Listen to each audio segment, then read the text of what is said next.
네, 들립니다. 네, 선생님 수업하기 싫어요. 무서운 이야기 해주세요. 또 진도를 나가야 되는데 또. 선생님. 시험 불량하는. 수능 끝났잖아요. 무서운 이야기 해주세요. 비도 오잖아요. 시험 때는 바야흐로. 선생님, 레츠가 기릿은 해야 돼요.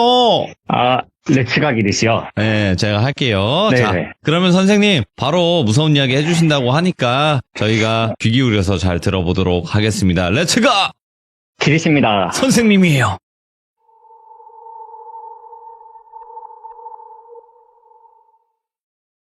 때가 아마 제 기억으로는 한 2012년도, 2013년 정도가 될 거예요. 고등학교 3학년, 대학교 1학년 때 있었던 일이니까.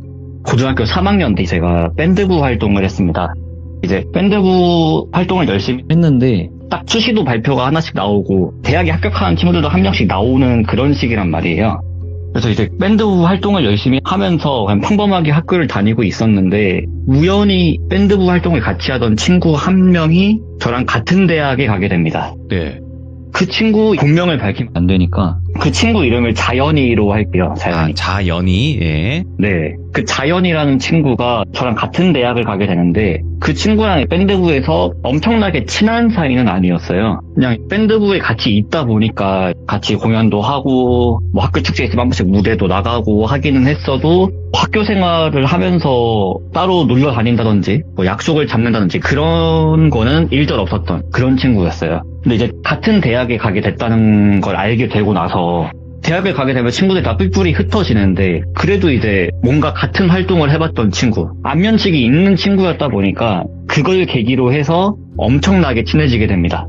1월에 이제 방학을 하고 나면은 대학교 입학 전까지 1월 1일 되면은 이제 우리도 막 성인 됐다고 술자리들 되게 많이 갔잖아요. 그러면서 그 친구랑 굉장히 많이 급속도로 친해졌었어요. 그러면서 술자리도 많이 가지면서 너는 대학교 가면 어떤 활동을 할 거냐? 나는 1학년 때부터 1학년 신입생 중에 가장 예쁜 애를 골라가지고 뭐 CC를 할 거다.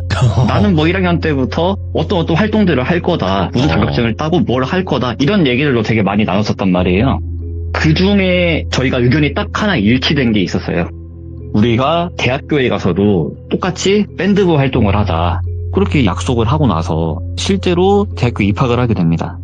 학교마다 다르겠지만 저희 학교에는 그 동아리 모집 기간이라는 게 따로 있었거든요. 한 3월 중순쯤 되면은 뭐 이제 운동장이나 아니면 학생회관 앞쪽에 해가지고 축제는 아닌데 네. 동아리들끼리 나와가지고 이렇게 부스도 열고 뭔가 체험할 수 있게끔 그런 홍보 활동을 하면서 신입생들을 모으는 그런 기간이에요. 네. 그 기간이 돼가지고 친구랑 거기를 어슬렁 거리면서 동아리를 구경을 하고 있었어요. 예쁜 누나들도 있고 네. 여러 가지 이벤트 같은 것도 있고 뭐 재밌는 것들도 있고 하니까 구경을 하고 있었는데 저희는 원래 밴드부를 가려고 했다 보니까 밴드부 위주로 구경을 하고 있었단 말이죠. 근데 열심히 구경을 하면서 돌아다니고 있는데 어떤 여자 한 명이랑 남자 한 명이 와가지고 말을 거는 거예요. 저기 혹시 무슨 동아리 보고 계세요? 이렇게 물어봐가지고 저희 뭐 그냥 밴드 동아리 보고 있어요. 이렇게 약간 머쓱하게 대답을 했어요. 그러니까는 안 그래도 그래 보여가지고 여쭤본 거라고. 저희도 밴드 동아리인데 저쪽 구석에서 지금 공연하고 있으니까 잠깐 한번 보고 가시라고 그렇게 얘기를 하더라고요. 근데 저는 이제 거기서 살짝 의아하게 느꼈던 게 이것도 이제 뭐 동아리마다 성격이 다르겠지만 네. 보통 밴드 동아리가 홍보 활동을 잘 안 해요. 보통은. 왜냐면은 연주하고 노래 부르고 있으면 알아서 이게 모이거든요. 그래서 여기 약간 호객행위를 하네 하면서 약간 의아함을 느꼈었는데 근데 뭐 구경하는 것 자체는 저희가 손해볼 게 없으니까 네. 일단은 따라가가지고 구경을 하고 있었어요. 그래서 구경을 하고 있는데 공연을 할 때 계속 하는 게 아니라 한 2곡, 3곡 부르다가 조금 쉬고 그런 식으로 이제 소공연이 이루어졌었는데 그 쉬는 타임에 이제 저희한테 오더니 저희한테 또 하나를 물어보더라고요. 예.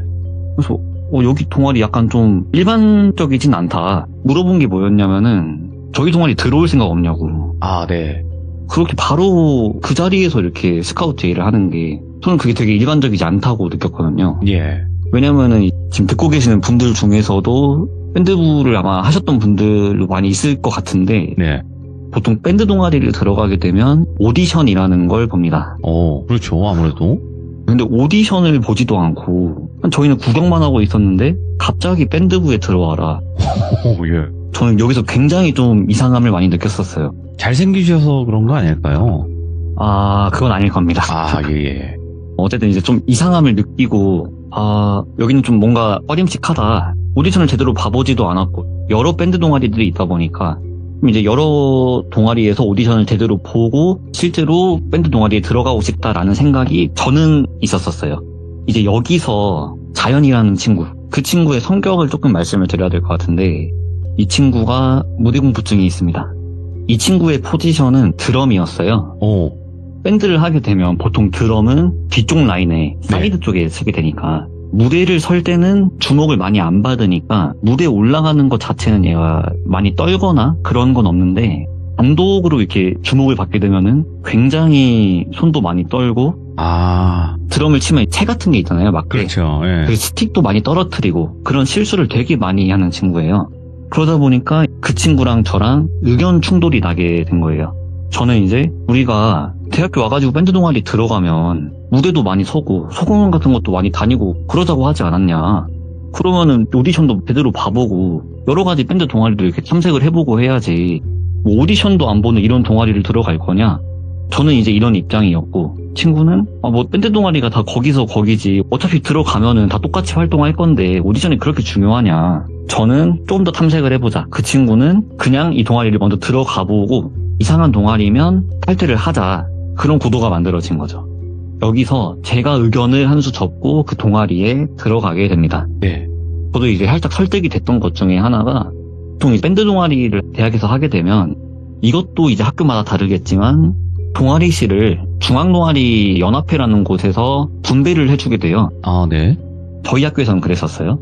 근데 이제 보통 대학 건물이 방음도 잘 안 되고 시설도 되게 낙후돼 있고 예. 그러다 보니까 악기 놓을 만한 공간도 많이 없고 연습하고 있다 보면은 뭐 주변 동아리나 옆에 건물에서 시끄럽다고 수업 중인데 왜 이렇게 시끄럽게 하냐고 막 민원도 많이 들어오고 한단 말이에요. 예. 저의 마음을 돌렸던 게 뭐냐면 우리는 방학 때마다 다 같이 알바도 가고 또 따로 이제 회비도 걷고 해가지고 네. 외부에서 동아리를 돌린다. 악기도 그냥 밴드 동아리처럼 뭐 기타 뭐 2대, 3대 이렇게 있고 뭐 싸구려 키보드 하나 있고 그런 게 아니라 우리는 뭐 키보드도 한 3대, 4대씩 있고 기타도 막 7대, 8대씩 있고 녹음 부스까지 따로 있다. 네. 약간 이제 속물처럼 보일 수 있지만 저는 거기에 조금 훅 해가지고 넘어갔었거든요. 네. 그래서 나중에 실제로 이제 동아리를 들어가고 동아리실까지 가보니까 시설이 엄청나게 깔끔하게 돼 있더라고요. 그래서 생각보다 막 어중이 떠중이 그런 동아리는 아닌가 보구나. 그런 마음을 갖고 동아리 활동을 열심히 하면서 동아리를 들어간 지 한 2, 3주 정도가 지났을 때 그 동아리 환영회라는 걸 하게 됐어요. 이제 OT죠, OT. 동아리 환영회를 갔는데 이제 한 13년도 그쯤에 대학생활 하셨던 분들 기억이 나실 건데 네. 그 시절에는 약간 그런 문화가 있었습니다. 자리를 정해줘가지고 선배 한 명, 후배 한 명 이런 식으로 섞어서 앉는 오, 예. 그런 문화가 있었어요. 선배들 사이에 이제 신입생들 몇 명 껴가지고 20, 30명 해가지고 놀고 있었는데 막 맥주도 먹고 술 게임 같은 것도 하고 재밌게 술자리를 갖고 있는데 분위기가 왁자지껄 하다가 갑자기 분위기가 정색이 되는 거예요. 뭐야? 예? 진짜 갑자기 분위기가 쌓여지면서 선배들이 입을 완전히 닫아버리고 완전히 정색된 표정으로 그러더니 갑자기 벌떡 일어나더니 입구 쪽을 향해가지고 90도로 인사를 하더라고요. 근데 이제 이게 막 요즘 애들이 장난칠 때 많이 하는 인사 오지게 받겠습니다 이게 아니라 진짜로 정색된 분위기로 완전히 깍듯하게 90도로 인사를 하더라고요.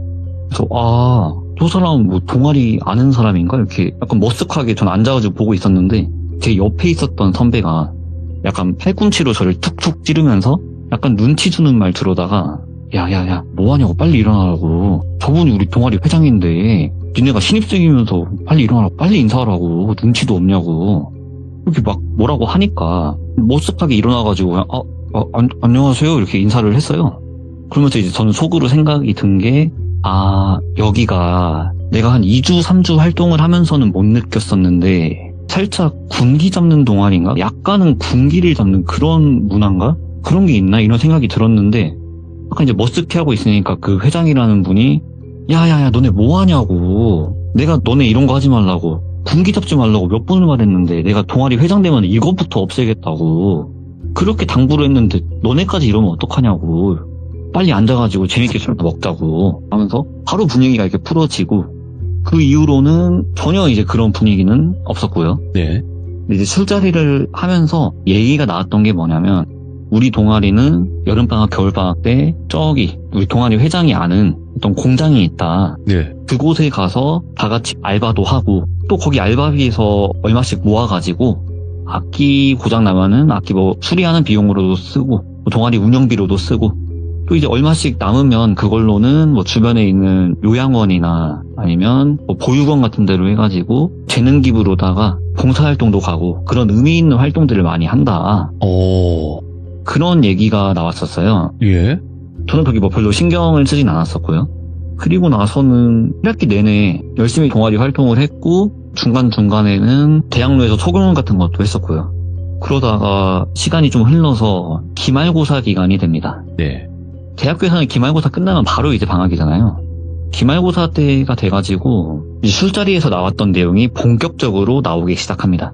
우리가 이번 여름방학 때 알바를 갈 건데 혹시 못 가는 사람이 있냐. 저는 못 갈 이유는 없었는데 별로 가고 싶지가 않았어요.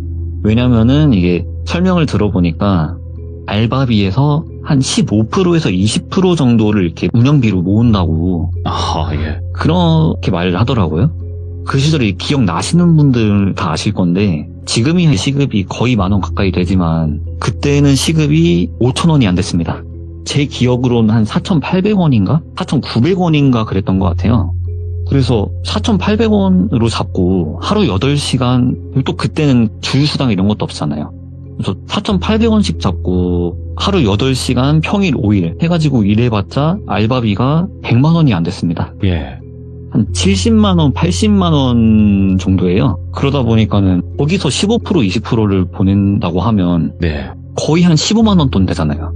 70만 원 중에 15만 원이면은 대학생한테 적은 돈이 아닙니다. 그렇죠. 예. 그리고 또 저는 그 나름대로의 계획이 있었어요. 이번 여름방학 때 열심히 일을 해서 그 돈을 안 쓰고 그대로 모아놨다가 학기 중에 또 알바를 해가지고 그 돈까지 합쳐서 겨울방학 때 저기 일본으로 9박 10일 일본 여행을 갔다 와야겠다. 그런 계획이 있다 보니까 거기서 이제 한 15만 원, 20만 원이라는 돈을 내기가 쉽게 결정을 내릴 수가 없었죠. 네. 그래서 저는 안 가겠다고 얘기를 했는데 되게 동아리에서 그 회유를 되게 많이 하더라고요. 너가 이제 본가 가가지고 그쪽에서 일을 하게 되면 알바도 요즘 떼먹는 데가 얼마나 많은데 우리는 이제 공장이어가지고 돈 떼먹을 걱정이 없다.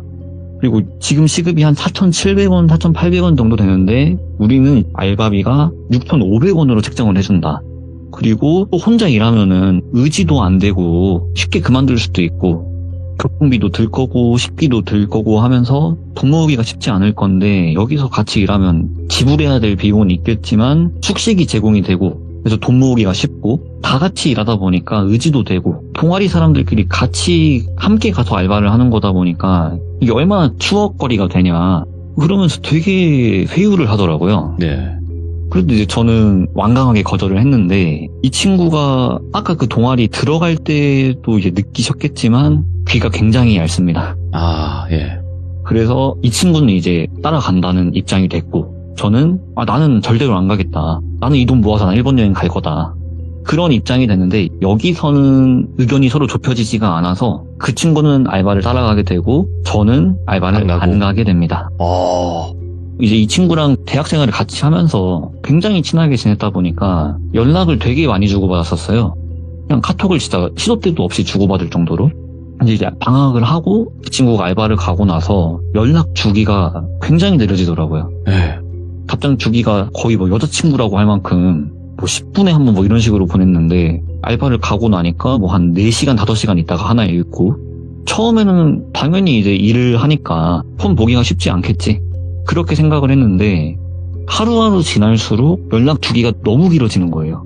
그 다음에는 한 8시간 있다가 답장 하나 오고 그런 식으로도 연락이 주고받고 하다가 그 다음에는 뭐 하루 동안 아예 안 읽을 때도 있고 뭐 3일 있다가 하나 오고 근데 말투도 얘가 그때부터는 엄청 말투가 되게 딱딱하고 뭐하냐고 그냥 심심한데 전화 잠깐 하자고 하면은 나 일하느라고 피곤하다고 다음에 연락하자고 자기가 나중에 다시 연락하겠다고 그런 식으로 답장이 오고 자꾸 그런 식으로 답장이 오니까 저도 이제 약간은 속된 말로 삔또가 나가죠. 그러니까 기분이 소홀해졌다 상하죠. 좀 이런 느낌으로. 네.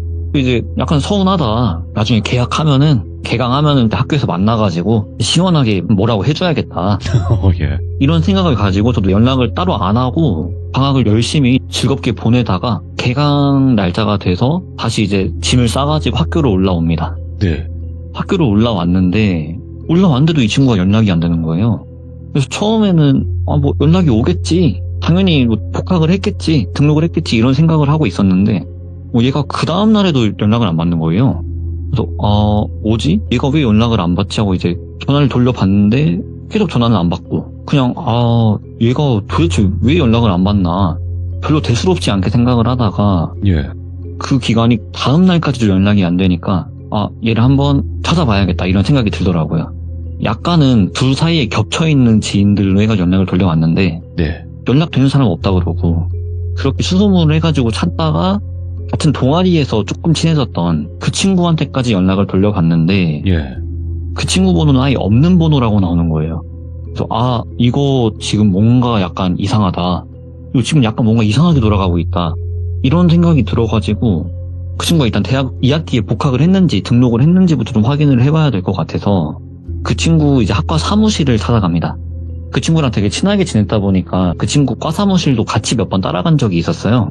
찾아갈 때까지만 해도 약간 이제 머릿속에서는 생각 정리가 된 게 얘가 지금까지 약간 나한테 뭔가 서운했던 게 있는데 말 못하고 혼자 꿍에 있다가 네.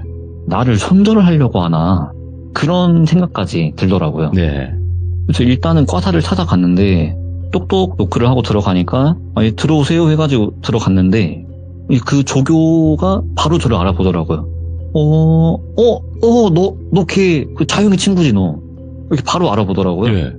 약간 머쓱하게 맞다고 안 그래도 여쭤보려고 왔는데 이렇게 운을 띄우는데 바로 제 말을 잘라먹고 안 그래도 너 잘 왔다고 도대체 왜 이렇게 2학기 등록을 안 하냐고.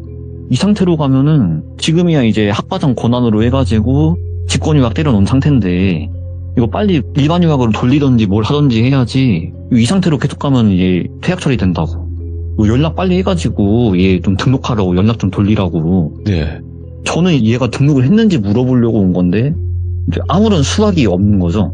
그리고 나서 바로 그 외국에 있는 동아리실로 찾아갑니다. 근데 동아리실이 딱 빠져 있는 거예요. 임대 붙어 있고 안에 짐은 하나도 없고 이거 지금 뭔가 잘못됐다 그런 생각이 딱 들더라고요.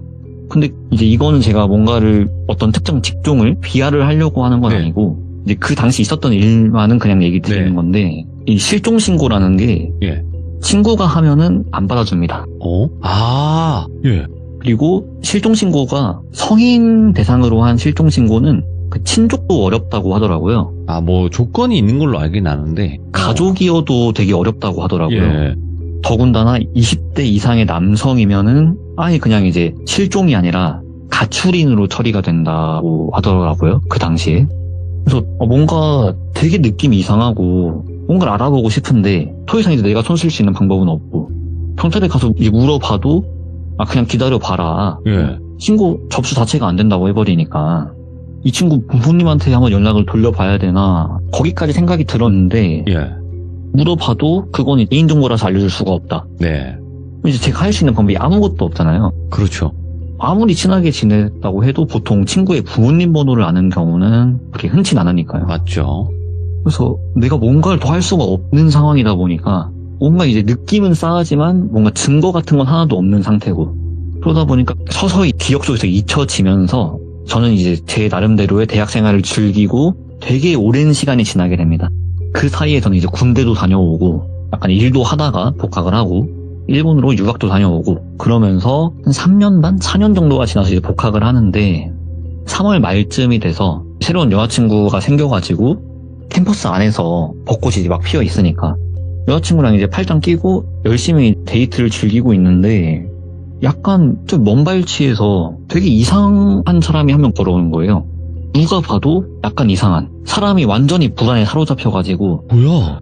거의 한 2초에 한 번씩 좌우로 머리를 흔들면서 주변을 살피고 아무도 서는 사람이 없는데 누군가한테 뭔가 쫓기는 사람처럼 3월인데도 막 그 시절에 이제 코로나 이런 것도 아니었으니까요. 마스크에다가 뭐 모자도 푹 눌러쓰고 뭔가 이제 행색도 되게 이상하고 지금 하는 행동도 되게 이상하고 그런 행동을 하다 보니까 눈길이 갈 수밖에 없잖아요.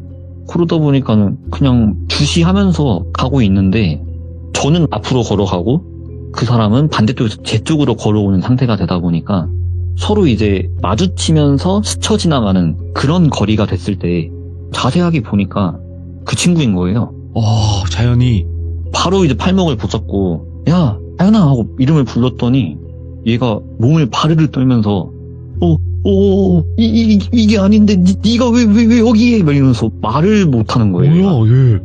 몸도 막 부르르 떨고 입에서 이제 개거품이 나오고 공황발작을 일으킨 상태가 된 거죠.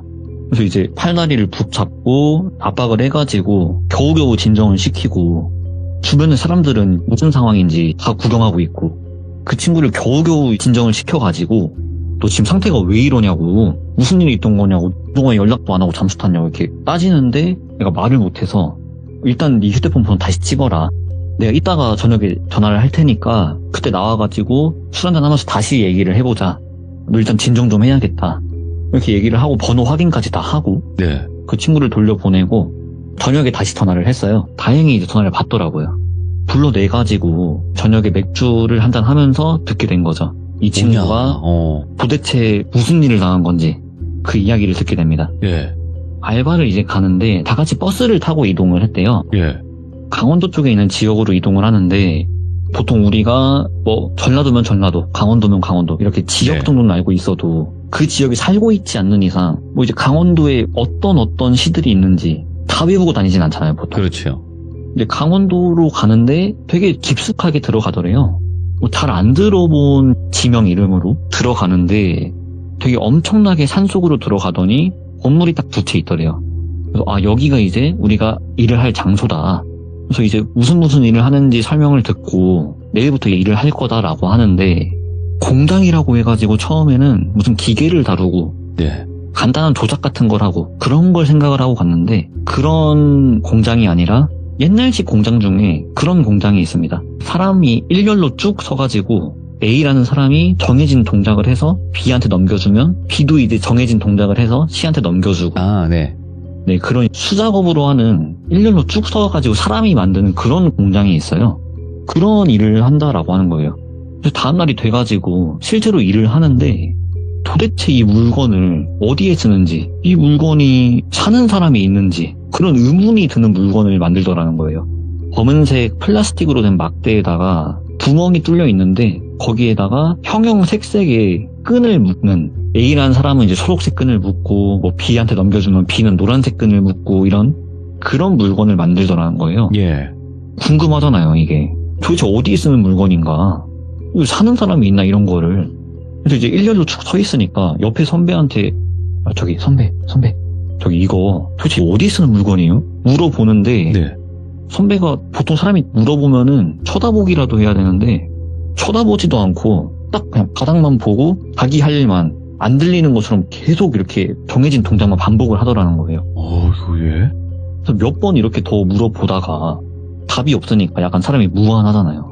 그래가지고는 이 선배는 왜 내 말을 자꾸 무시를 하나, 약간 내가 뭐 잘못한 게 있나 그런 생각을 가지면서 더 물어보지는 않고 계속 일을 했대요. 근데 그러다가 쉬는 시간이 돼가지고 조금 쉬려고 하는데 그 선배가 이제 잠깐 따라오라고. 그 친구도 흡연을 하는 친구였다 보니까는 구름 과자 하나 먹자고 따라오라고 해가지고 내려갔더니 네가 잘 몰라서 그러는데 일하고 그럴 때 이렇게 말 걸고 떠들고 그러면 안 되는 거라고. 우리가 만드는 이 공산품에는 그 모든 노동자들의 피와 땀과 노력이 들어가는 거고 일하는 시간에 떠들고 하면 하자품이 나올 수도 있고 하는데 그거 네가 다 책임질 수 있냐고. 하자품이 나오면 안 되고 또 노동자들의 우리들의 의식이 들어가는 거기 때문에 예. 항상 그 경건한 마음가짐을 갖고 깨끗한 마음가짐으로 한 땀 한 땀 만들 때도 그런 마음가짐을 갖고 만들어야 되는 거라고. 그런 말들을 하더라는 거예요. 뭔가 약간 느낌이 이상한데 하자품이 나오면 안 된다. 납득이 되니까. 그래서 그런가 보다. 알겠습니다 하고 이제 그 다음부터는 좀 떠드는 걸 자제를 했대요. 실제로 그 이후에 다른 동아리 동기들 중에 신입생 중에 몇 번 더 떠들려고 시도를 하다가 걸려가지고 선배들한테 호되게 좀 혼난 그런 장면도 자기가 목격을 했었고, 그러다 보니까 아 진짜로 떠들면 안 되겠다 그런 분위기가 된 거죠. 사람이 힘든 일을 하더라도 주변 사람들이랑 떠들고 장난도 치면서 하면은 힘든 줄 모르고 일을 하는데, 한마디 말도 없이 정해진 동작만 계속해서 반복을 하면은 엄청나게 힘들대요. 이게 정신적으로 힘들다고 해야 되나 이거를. 그러다 보니까 숙소에 돌아오면은 그냥 바로 골아 떨어져 가지고 자는 거죠. 그러다 보니까 처음엔 저한테 답장 주기가 살짝 길어졌던 거고, 네. 그래서 이제 몇 날 며칠 일을 하다가 누워가지고 열심히 이렇게 쿨쿨 자고 있는데 뭔가 느낌이 되게 이상하더라는 거예요. 예. 그래서 왜 이렇게 잠자리가 불편하냐 하고 눈을 뜨는데, 열심히 자다가 눈을 뜨면은 눈이 딱 번떡 뜨이는 게 아니라 시야가 이렇게 흐릿하다가 서서히 뜨여지잖아요. 눈을 서서히 뜨는데 뭔가 시야가 되게 흐리더라는 거예요. 그래서 뭐지 하고 눈을 이렇게 비비고 눈을 뜨고 보니까 동아리 선배 중에 한 명이 얼굴을 마주대고 이렇게 자기를 쳐다보고 있더래요. 거의 손바닥 하나 간격으로. 너무 소스라치게 놀라가지고는 바로 이제 엉덩이로 뒷걸음질 치면서 선배고 뭐고 바로 욕이 튀어나오죠. 그런 상황이 되면은 이 나쁜 사람아 지금 이 뭐 하는 짓이냐, 욕을 하고 나서 자기도 정신이 드니까 예. 내가 선배한테 욕을 했다. 근데 지금 이 무슨 상황인지 모르겠는데 내가 욕을 해도 되는 상황인가? 아닌가 내 욕을 하면 안 되는 상황인가? 되게 혼란했다고 해요. 방금 자다 일어났는데 당연하죠. 그래서 다시 정신을 차리고, 아니 지금 여기 어떻게 들어오신 거냐고, 왜 들어오신 거냐고, 뭐 하시는 거냐고 했더니 한마디 미동도 없이 자기를 쳐다보더니 안 잤네? 왜 안 자? 빨리 자.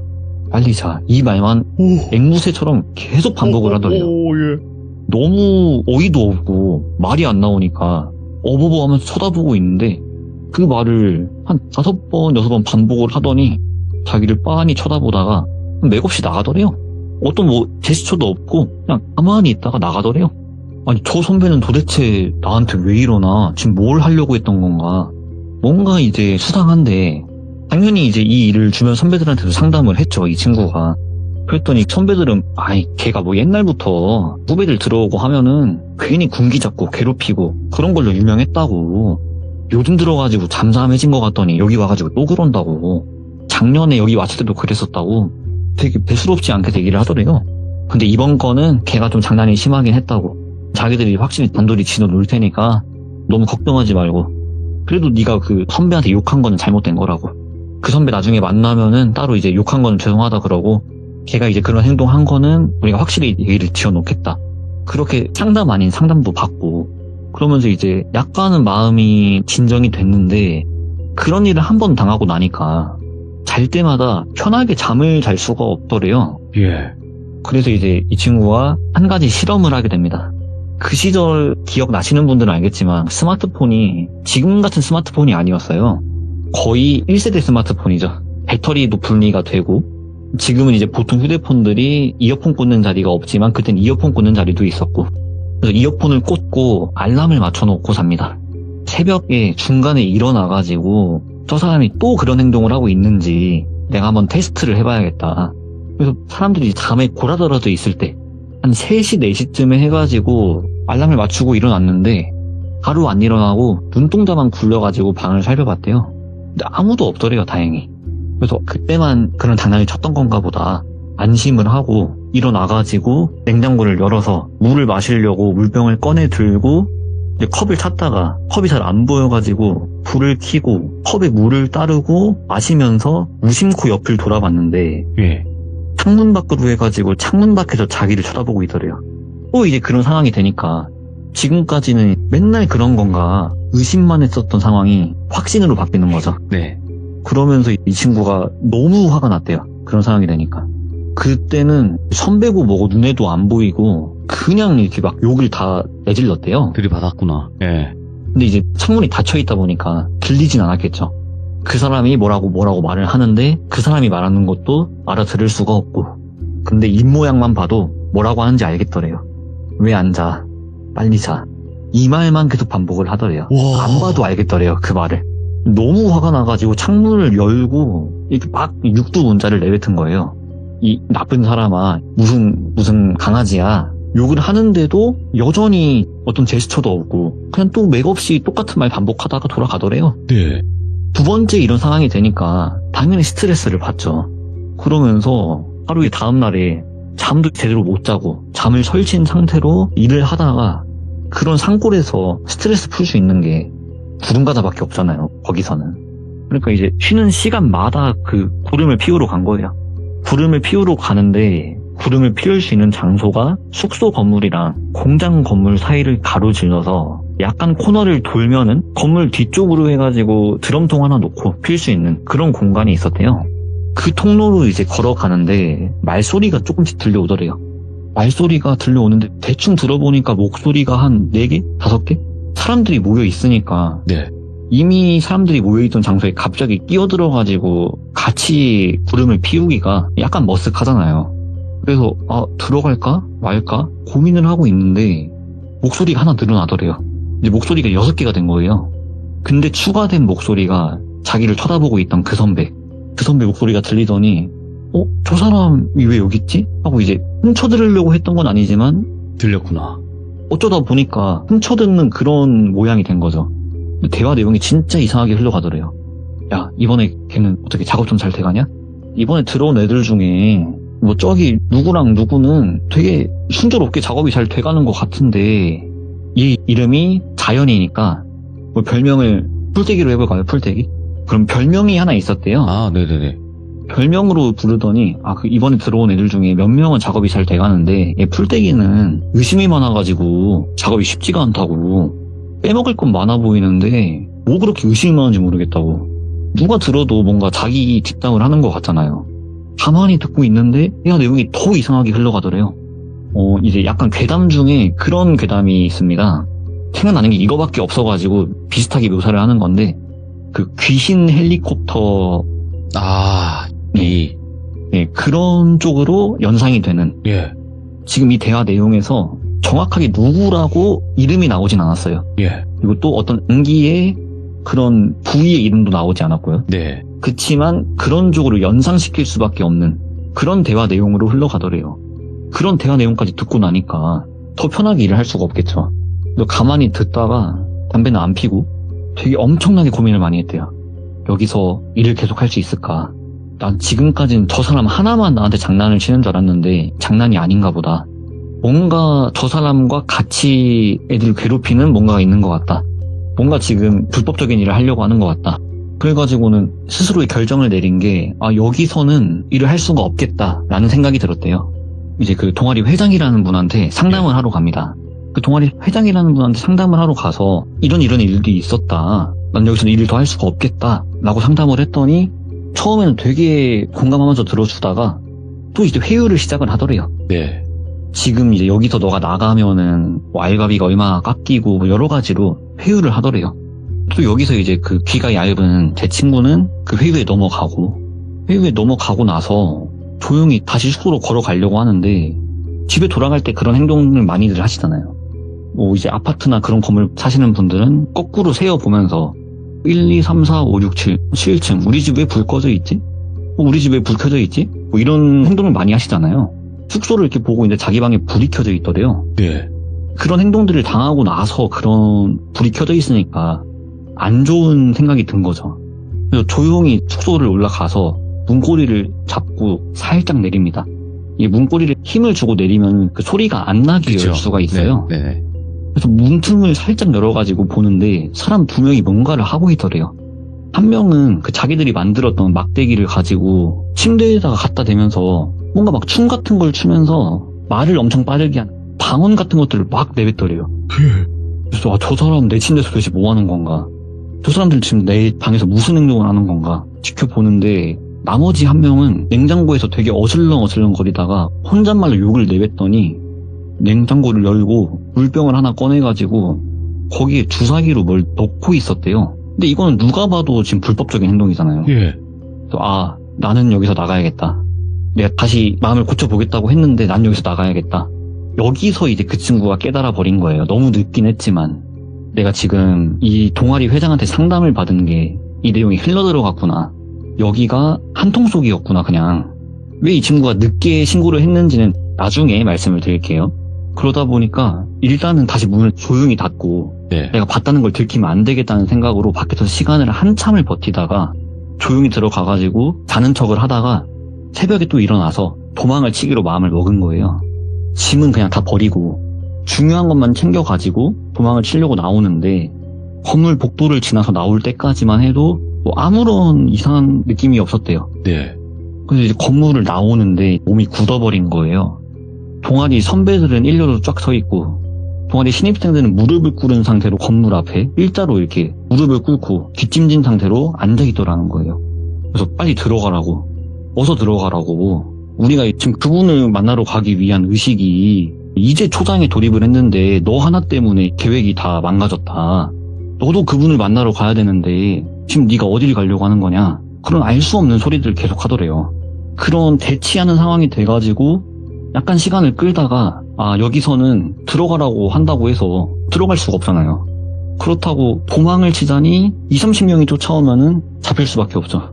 시간을 끌면서 여러 가지 고민을 하다가 도망을 치기로 마음을 먹었대요. 뒤돌아가지고 뛰기 시작하는데 그 이후로 기억이 없어요. 바로 붙잡혀 버린 거예요. 눈을 떴더니 자기는 자기 숙소에 묶여있고 예. 그 옛날 침대 중에 보면은 모서리에 기둥이 하나씩 나와 있는 침대가 있어요. 거기에 이렇게 팔다리가 묶여 있더라는 거예요. 시간이 한참 흐르고 나서 선배가 한 명이 들어오는데 입에 묶여있던 걸 풀어주면서 지금 네가 이런 상황이 처음 돼봐서 무섭겠지만 이게 다 그분을 만나러 가기 위한 의식이라고. 우리가 모두 그분을 만나야 되는 거고 그분을 만나면 어떤 궁극의 쾌락을 맛볼 수 있고 우리가 다 그분을 만나러 가야 되는 거라고. 뭔가 알 수 없는 그런 교리들을 설파를 하더래요. 네. 그러더니 아직은 너가 준비가 덜 됐다고 하고 나가더니 몇 시간이 지나고 나서야 돌아오더래요. 예. 다시 돌아왔는데 그 사이에 무슨 일이 있었냐면 배가 너무 아프더래요. 근데 이제 손발이 묶여있으니까 볼일을 볼 수가 없잖아요. 그래서 어쩔 수 없이 그 침대에다가 실례를 했다고 합니다. 네. 돌아왔을 때는 이제 그런 사태가 벌어진 상황이죠. 그걸 보더니 한박 웃음을 짓으면서 드디어 네가 그분을 만나러 갈 첫 번째 단계를 마친 거라고. 우리가 그분을 만나러 가기 위해서는 정신적 깨끗함도 중요하지만 육신의 정화도 같이 이루어져야 되는 거라고. 우리 몸에 있는 어떤 그 나쁜 것들을 다 빼고서야 그분을 만나뵐 수 있는 거라고. 그러면서 이제 손발에 묶인 걸 풀어주더니 샤워를 하라고 들여보내더래요. 풀어줄 때만 해도 무슨 생각을 했냐면 내가 이게 풀리면 바로 저 사람을 이렇게 어떻게 제압을 하고 도망을 쳐야겠다라고 생각을 했는데 몇 시간 동안 이렇게 묶여 있으면은 근육이 경직돼가지고 힘이 잘 안 들어간다라고 하더라고요. 그래서 제압을 할 생각은 못하고 샤워하라고 하니까 들어가려고 하는데 내 정신 좀 보라고.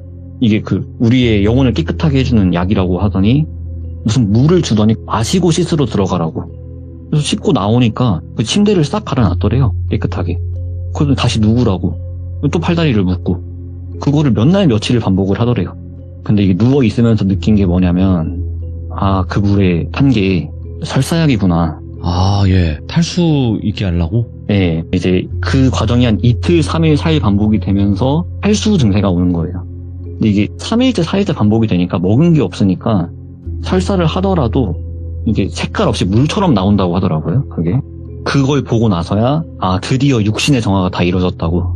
그러더니 그날은 샤워하라고 들여보내는 게 아니라 어떤 복장을 입으라고 했대요. 되게 알록달록하고 뭔가 한복 비슷하게 생긴 그런 복장 있잖아요. 그걸 입으라고 하더니 따라오라고. 방을 나가니까는 동아리 신입생들 똑같은 옷 입고 한 5명, 6명 줄 서 있고. 예. 똑같이 이제 올라가가지고는 따라가는데 산을 올라갑니다. 산도 정상적인 길이 아니라 사람들이 많이 지나다니면은 밟혀가지고 생긴 길이잖아요. 그런 데로 올라갔는데 나무가 하나 있고 주변은 이제 벌초가 돼가지고 약간 잔디밭은 아니지만 잔디밭처럼 보이는 그런 공간이 나오더래요. 그러더니 여기가 우리의 실력나무님이라고. 너희가 드디어 그분을 뵌 거라고. 빨리 큰 절 올리고 경건한 마음가짐으로 절을 하라고. 예. 그분을 위한 의식을 할 거라고 하더니 선배들이 이제 자기들이 만들었던 봉을 가지고 그 나무를 쭉 일렬로 동그랗게 에워싸더니 뭔가 이제 춤 같은 걸 추면서 주문 같은 것도 옳고 거의 강강술래 마냥 그런 의식들을 하더래요. 너희도 이걸 해야 된다고. 안 하면 이제 구타 같은 것도 좀 당했고요.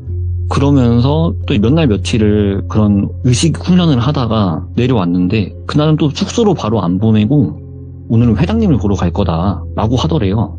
그 동아리 회장이라는 분을 보러 가는데 이제 그때부터는 어느 순간부터 호칭도 회장님이 아니라 어떤 종교적인 호칭으로 바뀌어 있더래요. 자기들을 부를 때도 신도라는 이름으로 부르고 그러면서 이제 회장을 보려고 들어갔더니 되게 온화한 미소로다가 드디어 우리의 그분을 만나러 가기 위한 이 의식에 동참하게 된 걸 환영한다고 그러면서 뭔가 알 수 없는 교리들을 계속 설파를 하고 되게 오랜 시간 동안 설파를 들었는데 그 교리를 들으면서 이 친구가 한 가지 결심을 한 게 이 사람들이 말하는 걸 잘 따르면 뭔가 이 회장이라는 사람과 1대1로 독대할 수 있는 그런 상황이 생기는구나. 그래서 그걸 깨닫고 나서 그 다음 날부터는 그 사람들이 시키는 거를 진짜 혼신의 연기를 다해서 따라했대요.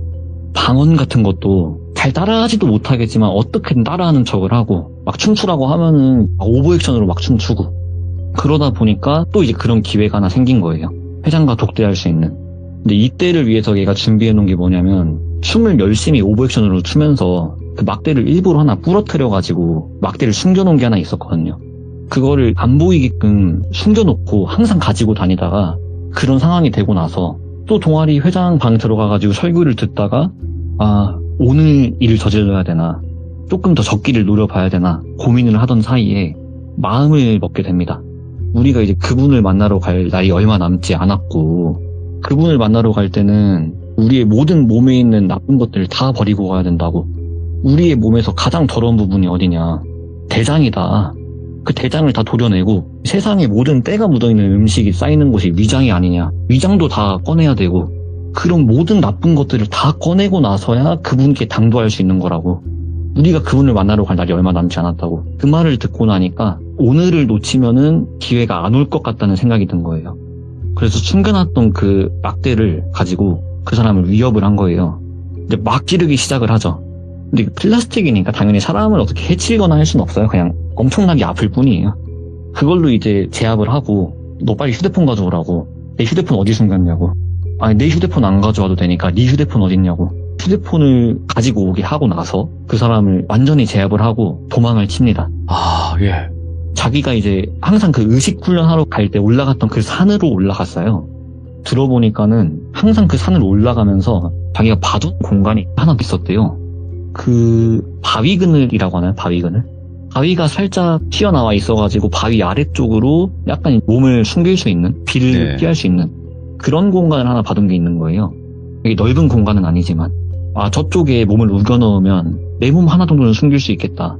그런 생각이 들어가지고 거기로 가가지고 주변에 나뭇가지 같은 거 꺾고 흙 덮어 씌워가지고 그런 식으로 위장을 한 거죠. 아니나 다를까 이제 바로 연달아가지고 사람들이 쫓아오는 소리가 들리고 바로 앞까지 와가지고는 발소리가 들리고 하는데 야 빨리 걔 찾으라고. 그 귀여운 놈 어디 갔냐고. 그러면서 걔 휴대폰 갖고 왔다 빨리 전화하라고. 진짜 들킬까봐 조마조마하면서 휴대폰을 바로 전화를 끈 거죠. 전화를 끄기 전에 들키기 전에 다급하게 문자를 보내놓은 데가 있었어요. 네. 112. 잘하셨다. 112에다가 문자로 신고가 가능하니까요. 그래서 지금 강원도 어느 지역 정확한 위치 모르겠음.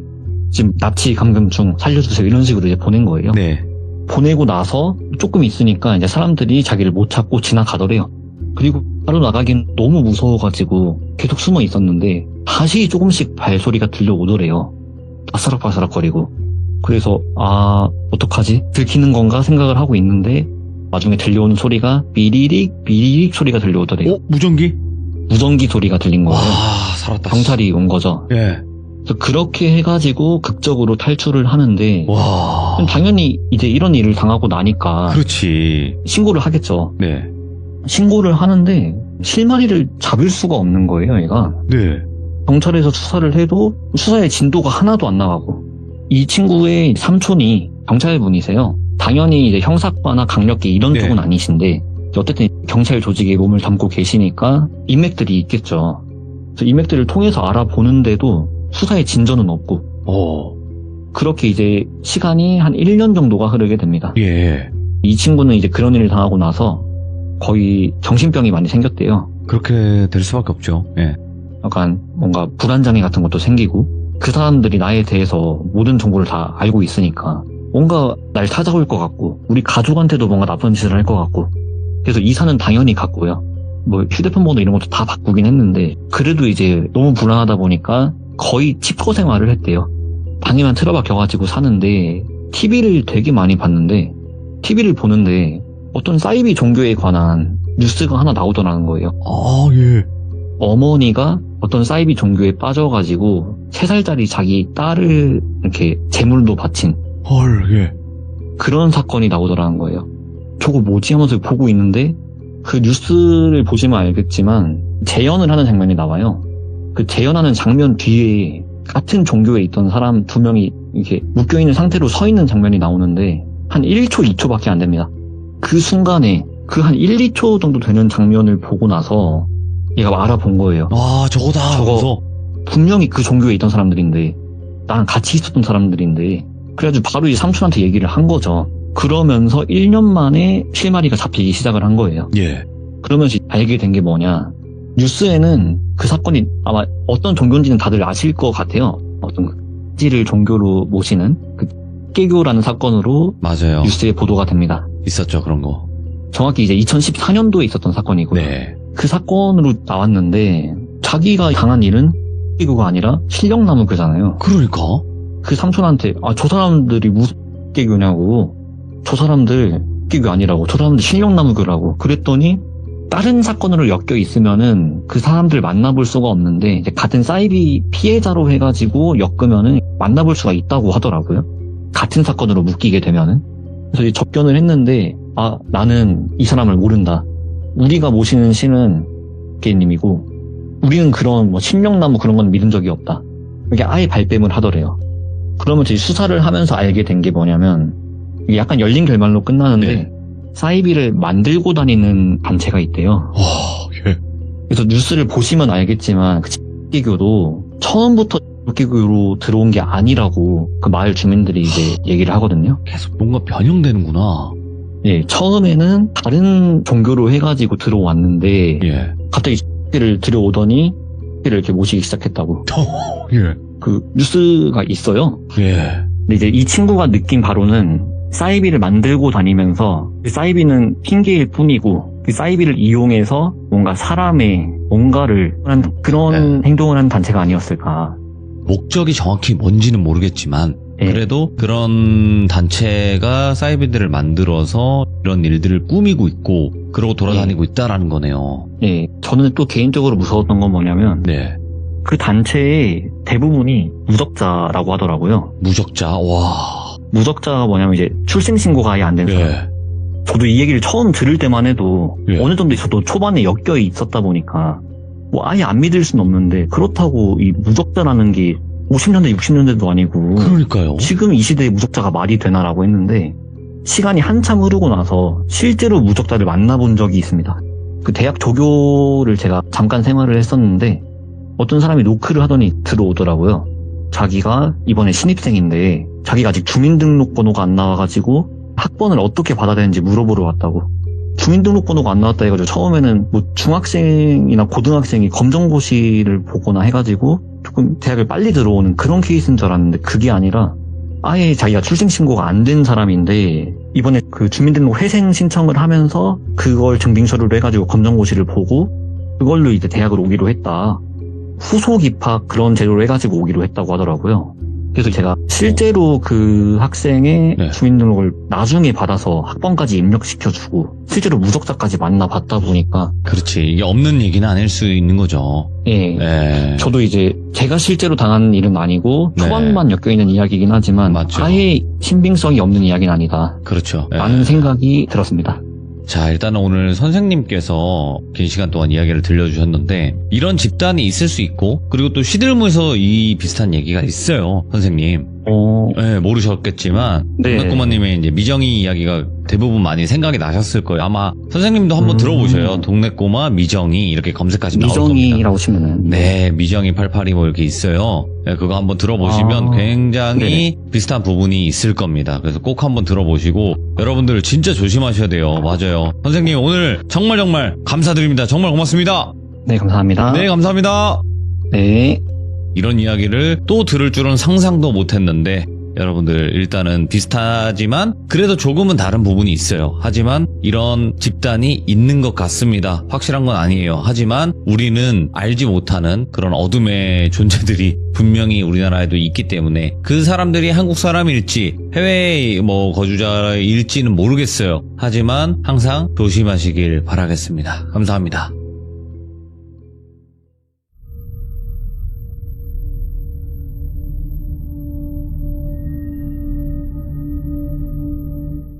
자, 여러분들 검은지님께서 시들무에 찾아와 주셨습니다. 여러분들 아시죠? 검은지님 이야기 굉장히 섬뜩한 거 바로 만나보도록 하겠습니다. 네, 여보세요? 쥐는 역시 검은쥐 아니겠습니까? 아, 네, 그렇죠. 안녕하세요, 들비님. 반갑습니다. 네, 오늘 검은지님께서 이렇게 또 찾아와 주셨는데 오늘 해주실 이야기가 두 가지 정도가 될 것 같아요, 일단은. 네네. 네, 근데 이 두 가지 다 정말 또 섬뜩한 사람이 무서운 이야기가 될 것 같습니다. 맞죠? 네, 맞습니다. 알겠습니다. 목소리 굉장히 좋으시네. 바로 아이고. 그러면 출발을 해보도록 하겠습니다. 렛츠고! 기리십니다. 검은쥐죠.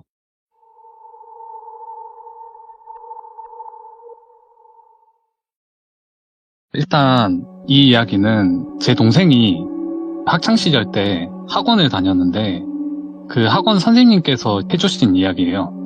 선생님이? 예. 근데 그 선생님이 이제 학원 선생님이신데, 네. 그 선생님이 대학생 시절 때 자기가 원하는 대학보다 좀 낮은 데 가셔서 예. 반수 비슷하게 이렇게 하셨다고 해요. 거기서 이제 서울살이를 하셨는데, 예. 공부도 해야 되고 뭐가 많다 보니까 돈도 많이 들어가잖아요. 집안 형편이 그렇게 넉넉치는 않던 시절이라 되게 골목진 후진 동네에 사셨다고 해요. 거기서 자취를 하셨는데 워낙 동네 자체가 이제 골목도 많고 가로등도 되게 듬성듬성 있었다고 해요. 그래서 본인이 생각하시기에 여기는 여성분들이 지나다니시면 이거 좀 위험하겠다 이렇게 생각을 많이 하셨대요. 근데 그래도 이제 본인은 남자니까 나는 괜찮겠지 하면서 항상 자기가 다니는 한 골목으로 다니셨대요. 근데 그 골목이 굉장히 폭이 좁아서 누가 반대쪽에서 이렇게 오잖아요. 그럼 이제 어깨가 살짝 부딪힐 정도로 그 골목이 굉장히 좁았다고 해요. 거기로 항상 가는 이유가 자기 집으로 가는 그 골목이 가장 지름길이었기 때문에 그쪽으로 갈 수밖에 없었다고 해요. 근데 이제 공부다 뭐다 바쁘긴 해도 대학생이시다 보니까 네. 학과 생활도 하긴 해야 될 거 아니에요. 그럼 이제 당연히 술을 마실 일이 많이 생기죠. 예. 어느 날 그렇게 항상 술을 조금씩 마시다가 그 날에는 너무 신이 나서 자기 주량을 넘게 이제 술을 드신 거예요. 그때 당시까지 해도 정말 자기가 인생에서 술 먹고 필름이 끊겨본 게 몇 안 된다고 해요. 그 날 중에 한 날이 그날이었던 거예요.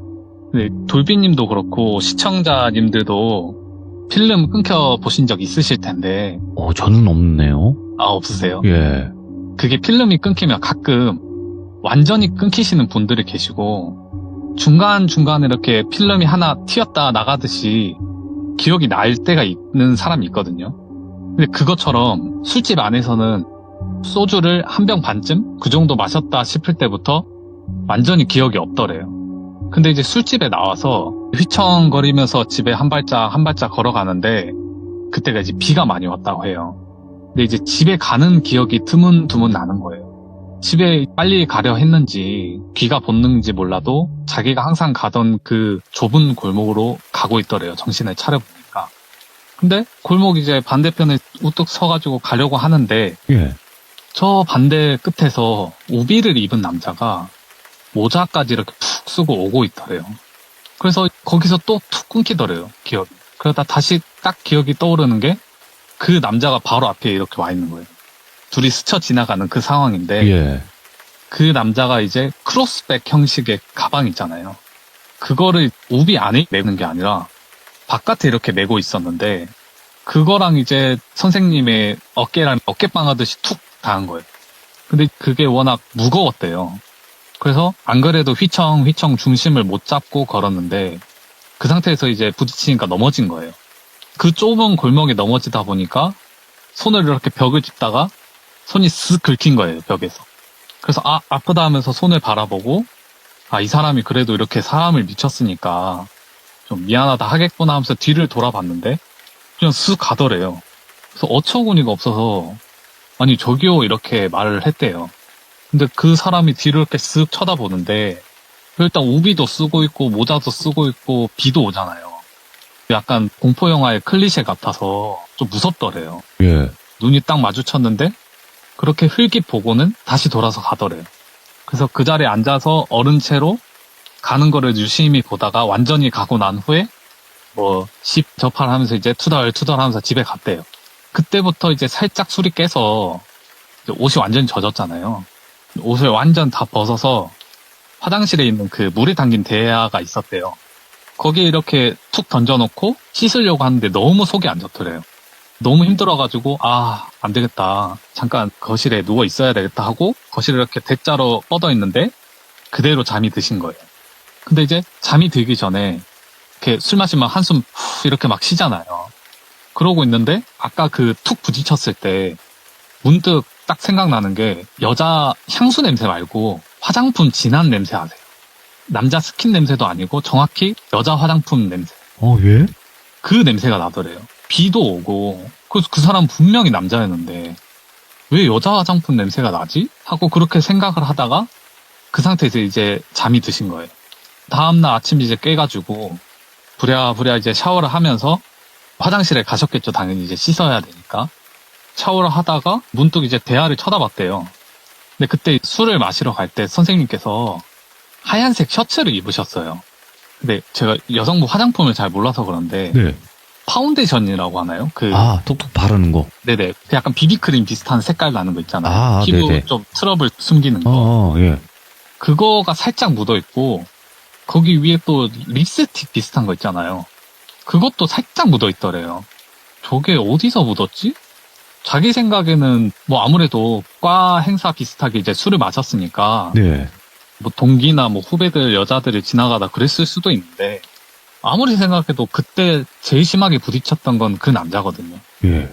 그래서 그럴 리가 없는데 분명 남자였는데 하다가 자세히 보니까 그 대야에 받아진 물이 있잖아요. 예.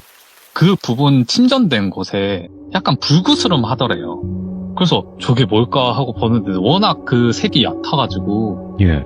별거 아닌가 생각하면서 뭐 립스틱 때문에 그러나 생각을 했는데 아시겠지만 립스틱은 물에 안 녹잖아요. 기름기 비슷하게 돼 있어가지고 그래서 물에 희석되는 게 아닐 텐데 하면서 그렇게 보고 있다가 워낙 긴가민가 하고 자기가 그때 필름이 끊기기도 했으니까 네. 그래서 그냥 넘겼다고 해요. 그러고 또 이제 지내시다가 가끔 그 시절에는 집에서 담배를 피는 사람이 있었어요. 네. 그래서 방에서 이 담배를 피다가 집에 냄새가 배니까 대부분이 옥상에 가서 담배를 피셨대요. 그래서 집에서 담배를 필 때도 그렇고 옥상에서 담배를 필 때도 그렇고 그 맞은편에 건물이 있었는데 그 건물을 이렇게 바라보면서 항상 넌지시 이렇게 담배를 피고 계셨대요. 근데 공부하시다가 이제 새벽까지 공부를 하시니까 담배를 피러 옥상에 많이 올라가셨대요. 그러면서 이제 건너 건물을 항상 이렇게 바라보고 있는데 꼭 새벽에는 다른 건물들은 형광등은 하얀색이잖아요. 네. 근데 유독 한 층에 있는 그 방이 주황색 조명이 켜져 있더래요. 예. 그래서 아니 그 새벽에 심지어 그 주황색 조명이 켜있는 방만 새벽에 불이 켜져 있어요. 그래서 아니 저 집은 뭔데 저렇게 새벽에 항상 불이 켜있네 이러고 보고 있었대요. 그래가지고 저게 약간 야간등 비슷하게 주황색 불 켜놓고 잠을 자는 건가 생각을 했는데 그것도 아닌 게 가끔 남자 그림자 실루엣 있잖아요. 그게 막 분주하게 여기 갔다 저기 갔다 막 움직였다고 해요. 담배를 푹푹 피면서 참 나도 새벽에 이렇게 공부하면서 고생하는데 저도 새벽에 고생한다 생각하면서 아니 도대체 뭘 하는데 저렇게 이 시간에 저러고 있나 생각을 했대요. 근데 그러고 계속 지내다가 어느 날 같은 학과 친구가 집에 과제물을 두고 왔다고 같이 가자고 하더래요. 그도 그럴 게 그 친구가 사는 곳이 이 선생님 그 담배 필 때 바라보던 그 건너편 건물 있잖아요. 네. 거기서 살고 있었어요. 그래서 뭐 가까우니까 그래 같이 가자 나도 뭐 집에 들르고 할 테니까 해가지고 들어가는데 이제 생각을 해보니까 그러네. 주황색 새벽에 불빛 비추던 그 집 아래층쯤 되겠네 생각을 했더래. 예. 근데 그게 완전 바로 밑층은 아닌데 약간 가까운 그런 밑층이었다고 해요. 아, 수상하다, 진짜. 그래서 그 친구한테 야, 너 혹시 뭐 새벽에 좀 시끄럽지 않냐? 막 이렇게 물어봤대요. 혹시 새벽에 뭐 쿵쿵대거나 그런 거 없냐? 내가 가끔 이제 새벽에 담배 피면서 너네 건물 보거든? 근데 주황색 불빛 나는 데에서 그렇게 불도 안 끄고 사람이 왔다 갔다 막 분주하게 바쁘다. 혹시 거기 사람 아냐? 물어보니까 그 친구 안 그래도 그 집 사람이 정말 문제래요, 거기서. 그 집 밑층 아저씨가 새벽에 잠을 못 자겠다고 올라가서 막 실랑이도 벌이고, 집주인 아주머니는 아니 무슨 집에 청소도 안 하고 청소는 안 하면서 물은 뭐 그렇게 많이 쓰고 전기세도 많이 나오고 이러시면 안 된다 하면서 그렇게 실랑이를 많이 벌였다고 해요. 아, 예. 그래서 아마 그 친구가 저 아저씨 뭐 보인 지 얼마 되진 않았는데 아마 곧 쫓겨날 것 같다 이렇게 말을 했다고 해요. 그래서 그렇구나, 도대체 뭐 하는 아저씨지 하고 내려가는데 그 친구는 과제를 마무리한다고 해가지고 혼자 내려왔다고 해요. 예. 그러고 집에 와서 뭐 2, 3주 정도가 정말 빨리 지나갔다고 해요. 자, 이제 공부도 해야 되고 학교에도 신경 쓸 게 많아서 그렇게 쏜살같이 지나갔는데 오늘 이제 또 학교를 가려고 그 골목 있잖아요. 거기를 지나가는데 저기 앞쪽에 자기 인생에서 처음 보는 폴리스 라인이 쳐져 있더래요. 그래서 와, 무슨 사건 났나 보다 하고 신기해서 가봤대요. 그래서 웅성웅성 막 사람들 몰려 있는데 보니까 건너편 그 건물 거기더래요. 그래가지고 뭔 일이지 하면서 주황색 그 집 생각을 아예 안 하고 와, 무슨 일이 일어났나 보다, 와, 폴리스 라인 너무 신기하다 막 이러고 별 생각 안 하고 있었대요. 아주머니는 내가 막 그럴 줄 알았다고 하면서 경찰한테 뭐 말하고 있고 옆에 아저씨도 막 뭐라 하고 웅성웅성 난리도 아니더래요. 그래서 그 인파에 섞여가지고 이렇게 보고 있다가 저기 멀리서 그 친구가 보이더래요. 그래서 잘 됐다 하면서 냉큼 쫓아가가지고 그 친구한테 이제 물어봤대요. 아니 뭔 일이냐. 그래서 야, 니네 건물이네? 막 하면서 물어봤대요. 근데 이 친구가 얼굴이 그냥 핏기가 싹 가셔있더래요. 그래서 아무 말도 안 하더래요. 그래서 막 이렇게 어깨를 흔들면서 아니 왜 정신이 나가 있냐, 예. 뭔 일이냐고 이렇게 딱 물었더래요.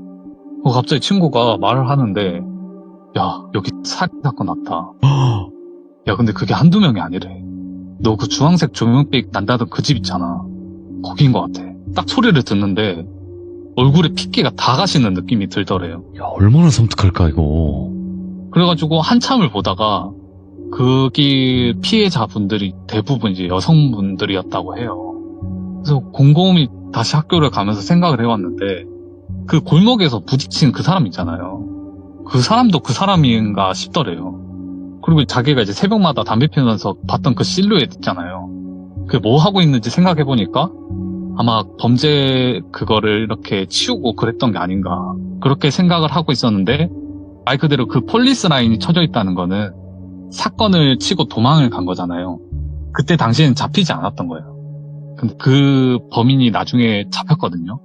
알고 보니까 그 사람이 이제 굉장히 국민들을 분노케 했던 그 연쇄살인범 유모 씨거든요. 유영철. 네네. 아. 그래서 그 선생님께서 보신 사람이 예. 그 범죄자였던 거예요. 와, 그래서 저희가 그때 들으면서 이게 위험이 진짜 가까이 다 존재하구나. 이게 참 범죄자가 어떻게 내 어깨를 스쳐가고 그랬을 수 있겠구나 하는 그런 얘기였습니다. 근데 네네.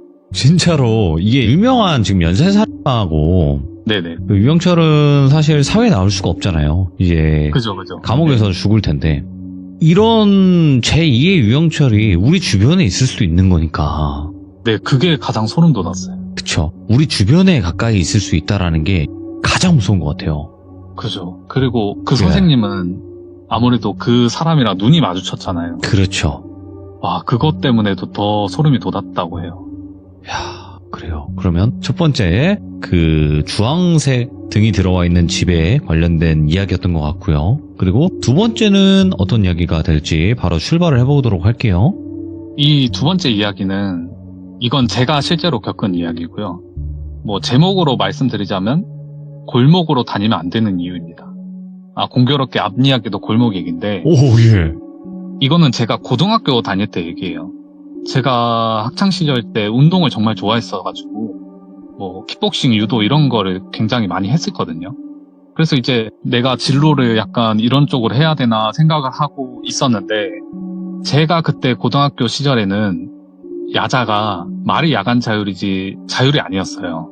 거의 강압이었기 때문에 아직도 기억나는데 동의서 나눠주고 너네 이거 동의 그거 체크 안 하면 너네 인생 패배자 되는 거야 막 이렇게 말을 했던 게 아직도 기억이 나요. 예.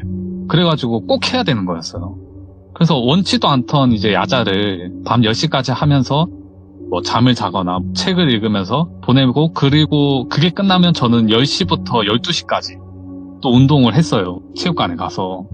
제가 거기 체육관에 초등학교 때부터 다녔던 곳이고 거기 뭐 시합보도 있다 하니까 굉장히 늦게까지 했거든요. 근데 아시겠지만 아무리 학생들이 이렇게 혈기왕성하다 해도 그렇게 막 12시까지 운동하고 하면 너무 힘들잖아요. 그래서 학교 가면 자고 막 이러니까 너무 힘든 거예요. 그 야자 시간에는 제가 뭐 공부를 하는 것도 아니다. 그래가지고 그때 선생님이 그래도 저를 좀 좋아하셨어가지고 예. 제가 뭐 학교 다닐 때 뭐 문제도 안 일으키고 조용한 학생이었어요. 그래서 선생님한테 가서 선생님 제가 야자 다는 안 하고 야자 2교시라도 좀 빼달라.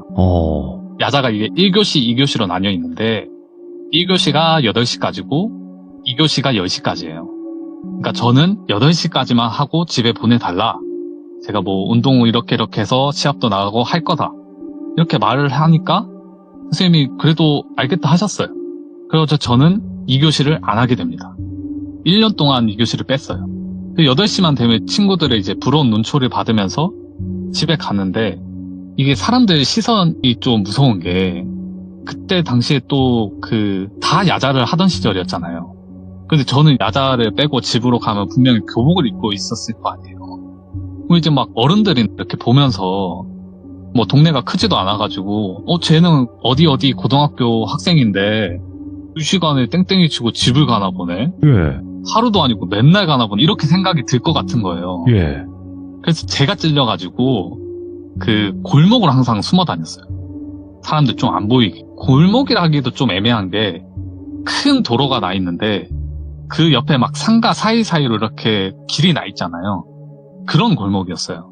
그래서 거기서 항상 음습하게 거기로 다녔는데 또 어느 날에도 야자 2교시를 안 하고 집에 가고 있는데 뒤에서 이제 스타렉스 한 대가 이렇게 제 옆에 서는 거예요. 그래서 창문 있잖아요. 그거를 이렇게 쓱 내리더니 그 학생 여기 땡땡 은행이 어디 있어? 이렇게 물어보는 거예요. 그래서 그 은행 저 앞에 있다 이렇게 말을 하는데 그 문이 벌컥 열리면서 좀 말라 보이는 남자 한 명이 제 손을 자꾸 끄는 거예요. 예. 그래서 저는 그때 한창 운동을 할 때니까 아니 뭐 키도 별로 크지도 않고 뭐지 하면서 손에 이렇게 꺾고 그냥 발로 차버렸어요. 한마디로 밀어버린 거죠. 그래서 그 사람의 내동댕이 쳐지면서 차에 이렇게 부딪혔는데 갑자기 뒷문에서 뭔 마동석만한 사람이 2명이 나오는 거예요. 아무리 제가 그때 운동을 하고 치기 어린 나이였다고 해도 솔직히 눈앞에 이제 마동석 형님이 2명이 보이면 도망을 가야죠. 그래서 이거는 내가 절대 안 되겠다 해서 바로 뒤로 돌아서 도망쳤어요. 그래서 뭔 사투리 같지도 않은 사투리를 쓰면서 막 쫓아오더라고요. 근데 제가 그때 고등학교 때 체력장이라고 하죠. 뭐 체력이 얼마나 되는지 평가하는 거 거기서 제가 빨리 달리기는 제외하고 모든 평가가 최상급에 특히 오래 달리기는 진짜 압도적으로 1등이었거든요. 제가 달리면 저 덩치들이 얼마나 쫓아오겠냐 하면서 그냥 뛰었어요. 역시나 뭐 얼마 못 가서 시야에서 사라지더라고요. 와, 예. 누가 들으면 아니 저녁 8시면 아니 그냥 주위에 누구 도와달라고 하면 되는데 근데 제가 그때 이제 뉴스에서 막 그런 걸 봤어요.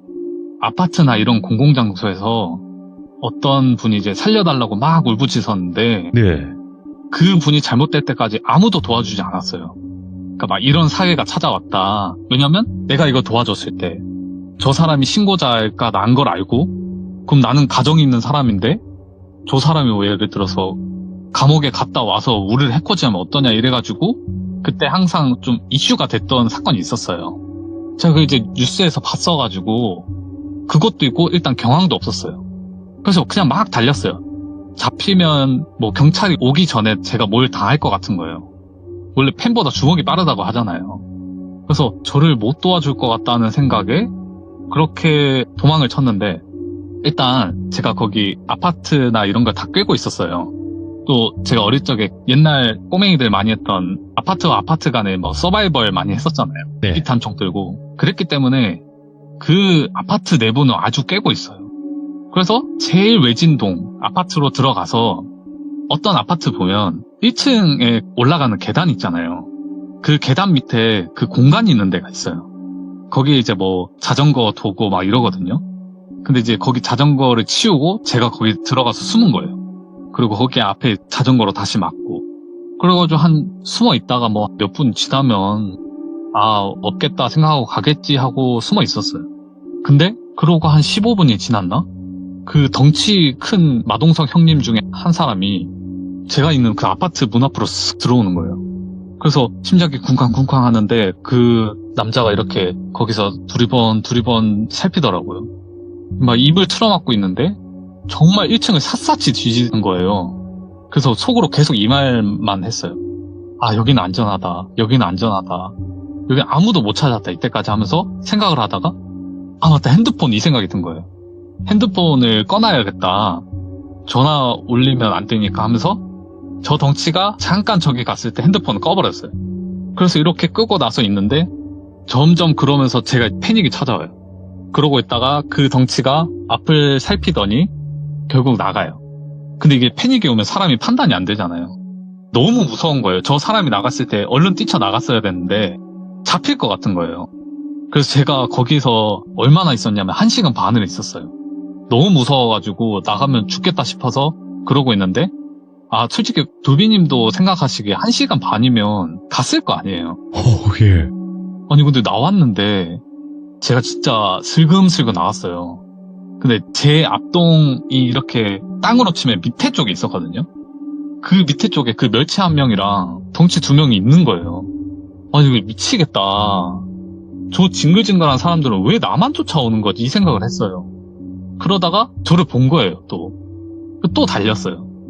또 달리다가 저도 이제 너무 긴장하고 지쳐가지고 더 오래 못 달리겠다 싶은 거예요. 그래서 제가 가끔 다니던 교회에 갔어요. 이게 제가 가끔 다닌다는 표현을 쓰는 게 제가 뭐 기독교에 기도 드리려고 간 게 아니라 그 교회가 특이한 게 2층에 탁구장이 있었어요. 그 친구들이랑 거기 가서 목사님께 허락을 받고 가끔 이제 탁구를 쳤어요. 그래서 그 2층으로 쏜살같이 달려가서 탁구 다이 안 쓸 때 이렇게 접어놓잖아요. 그래서 그 접힌 거 사이로 이렇게 숨었어요. 탁구대가 여러 대가 있으니까. 근데 그러고 있는데 아니나 다를까 몇 분 뒤에 불이 탁 켜지는 거예요. 그 덩치 둘에 멸치 하나가 2층으로 들어오더니 또 샅샅이 뒤지더라고요. 둘이 이제 그때부터 무슨 사투리를 쓰는데 그 황해라는 영화 아시죠? 거기서 김윤석 님이 사투리를 정말 잘했다고 현지인급으로 잘했다고 해요. 예. 근데 저는 그걸 정말 이해를 해요.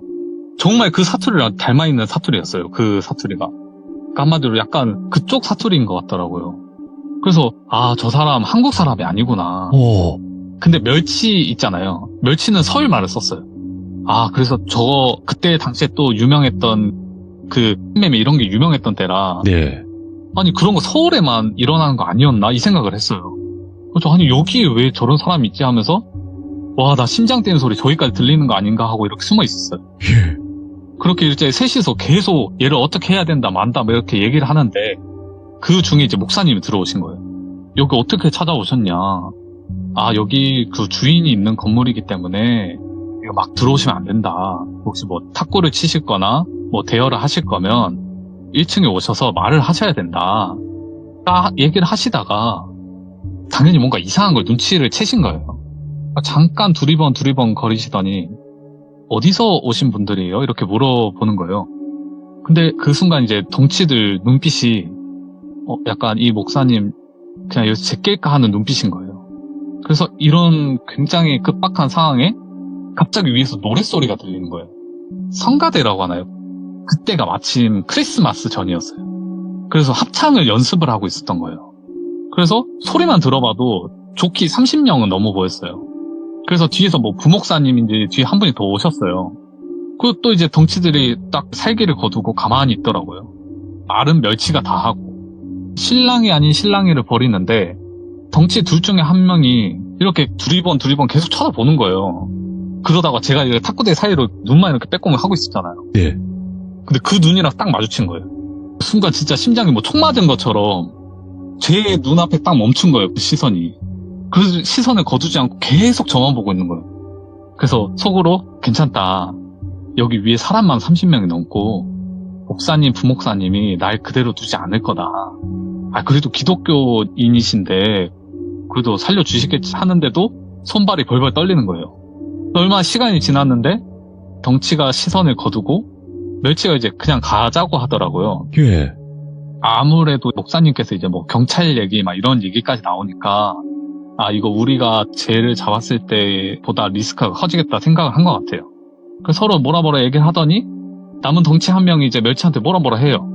그러더니 그 멸치도 저를 보는 거예요. 그래서 저랑 또 눈이 마주쳤어요. 그러더니 딱 고개를 돌리고 가더라고요. 그래서 갔는데 목사님이랑 부목사님이 남았을 거 아니에요. 근데 목사님이 뚜벅뚜벅 제 쪽으로 오는 거예요. 그러더니 이렇게 뭘 살펴요. 그러니까 제가 있는 거 아셨던 거예요. 그래서 제가 이렇게 걸어 나왔어요. 아무래도 덩치가 계속 저쪽을 보고 있었잖아요. 그래서 그걸 파악하시고 제가 있던 걸 알았던 거예요. 그래서 아, 괜찮냐, 저 사람 아냐 물어보시니까 모른다. 그냥 뭐 상황 설명을 했죠. 저 뭐 야자 빼고 이제 집에 가는데 갑자기 저를 납치를 하려 했다, 이렇게 말을 하니까 목사님이 너 지금 가지 마라.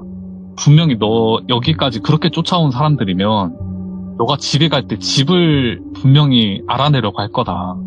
여기 성가대 곧 연습이 끝나는데 이거 끝나면 애들 완전히 우르르 다 뿔뿔이 흩어지니까 그때 섞여서 내가 너 차로 집에까지 데려다 주겠다, 이렇게 말씀하시는 거예요. 너무 고맙더라고요. 그래서 어떻게 보면 그 목사님도 저 사람들한테 특정이 된 거잖아요. 근데 전혀 개의치 않고 도와주시더라고요. 그래서 그날 안전하게 집을 갔고 저는 그 뒤로 그 교회를 다니게 됐어요. 그래서 물론 뭐 집에 가니까 어머니께서 너는 왜 폰을 꺼놓고 이렇게 늦게 들어왔냐, 예. 야자도 뺀 놈이 어디 폰이 아니라 네 생명이 꺼져 보겠냐 막 이렇게 물어보시더라고요. 그래서 제가 아닙니다. 어머니, 제가 폰이 꺼진 줄도 모르고 운동을 다녀왔습니다. 땀 흘린 거 보십시오. 다음에 생명이 꺼지지 않도록 유의하겠습니다, 이렇게 말을 하고, 예. 이걸 말을 하면 어머니가 너무 걱정하실 것 같은 거예요. 그래가지고 그 말은 안 하고, 그래서 그 당시 괴담이 굉장히 많았는데, 특히 네. 이민에 대한 괴담이 많았는데, 섬뜩하죠. 진짜 상상만 해도. 그 사람들이 한 사람을 작업을 할 때 이 예. 사람을 정말 다 꿰고 그 사람의 뭐 행동 반경, 패턴 이런 걸 다 알아둬서 정확히 끝까지 채간다고 해요. 예. 뭐 솔직히 이게 괴담인지 진짜 맞는 말인지 모르겠는데 진짜 저를 한 2-3시간 동안 쫓아갔잖아요. 그래가지고 그걸 들으면 그게 맞는 것 같기도 하고, 네. 그 뒤로 제가 그래서 한동안 택시를 타고 다녔어요. 그래서 그 한 달이 지나고 나서부터 이제 제가 그게 좀 괜찮아졌거든요. 다행히 그 뒤로는 무슨 일이 없었는데, 아, 정말 그 일을 실제로 겪으니까 무서워서 제가 한번 얘기를 해봤습니다. 아니, 진짜 이거 간단하게만 말해서요. 네네. 우리가 뭐 초등학교 때나 뭐 중학생 형들한테 돈을 뜯기는 경우가 있지 않습니까? 야, 조용히 따라와 이러면서. 네네, 맞죠. 그 형들한테만 도망쳐서 어디 숨어도 진짜 죽을 것 같거든요? 그 숨막힘이? 그죠. 숨바꼭질만 해도 무서운데. 근데 이거는 그의 몇 배잖아요. 몇십 배, 아, 몇백 배인데. 야, 그래서 오늘 검은진님께서 2가지 이야기를 들려주셨는데 네네. 너무너무 또 생동감 있게 전달을 잘 해주셨고 또 깔끔하게 정리를 잘 해서 들려주신 것 같아서 정말 감사드립니다, 검은진님. 네, 감사합니다. 네. 자, 여러분들, 귀신도 무섭고 사람도 무섭습니다. 하지만 범죄는 언제나 우리 주변에 함께 있다. 귀신보다 더 가까이 있을 수도 있습니다. 우리 윗집, 아랫집, 옆집 다 조심해야 될 때가 온 거죠. 사실상 우리 이웃 중에 범인이 있는 거니까요. 그래서 항상 조심하시고 밤길도 조심하시길 바라겠습니다. 감사합니다.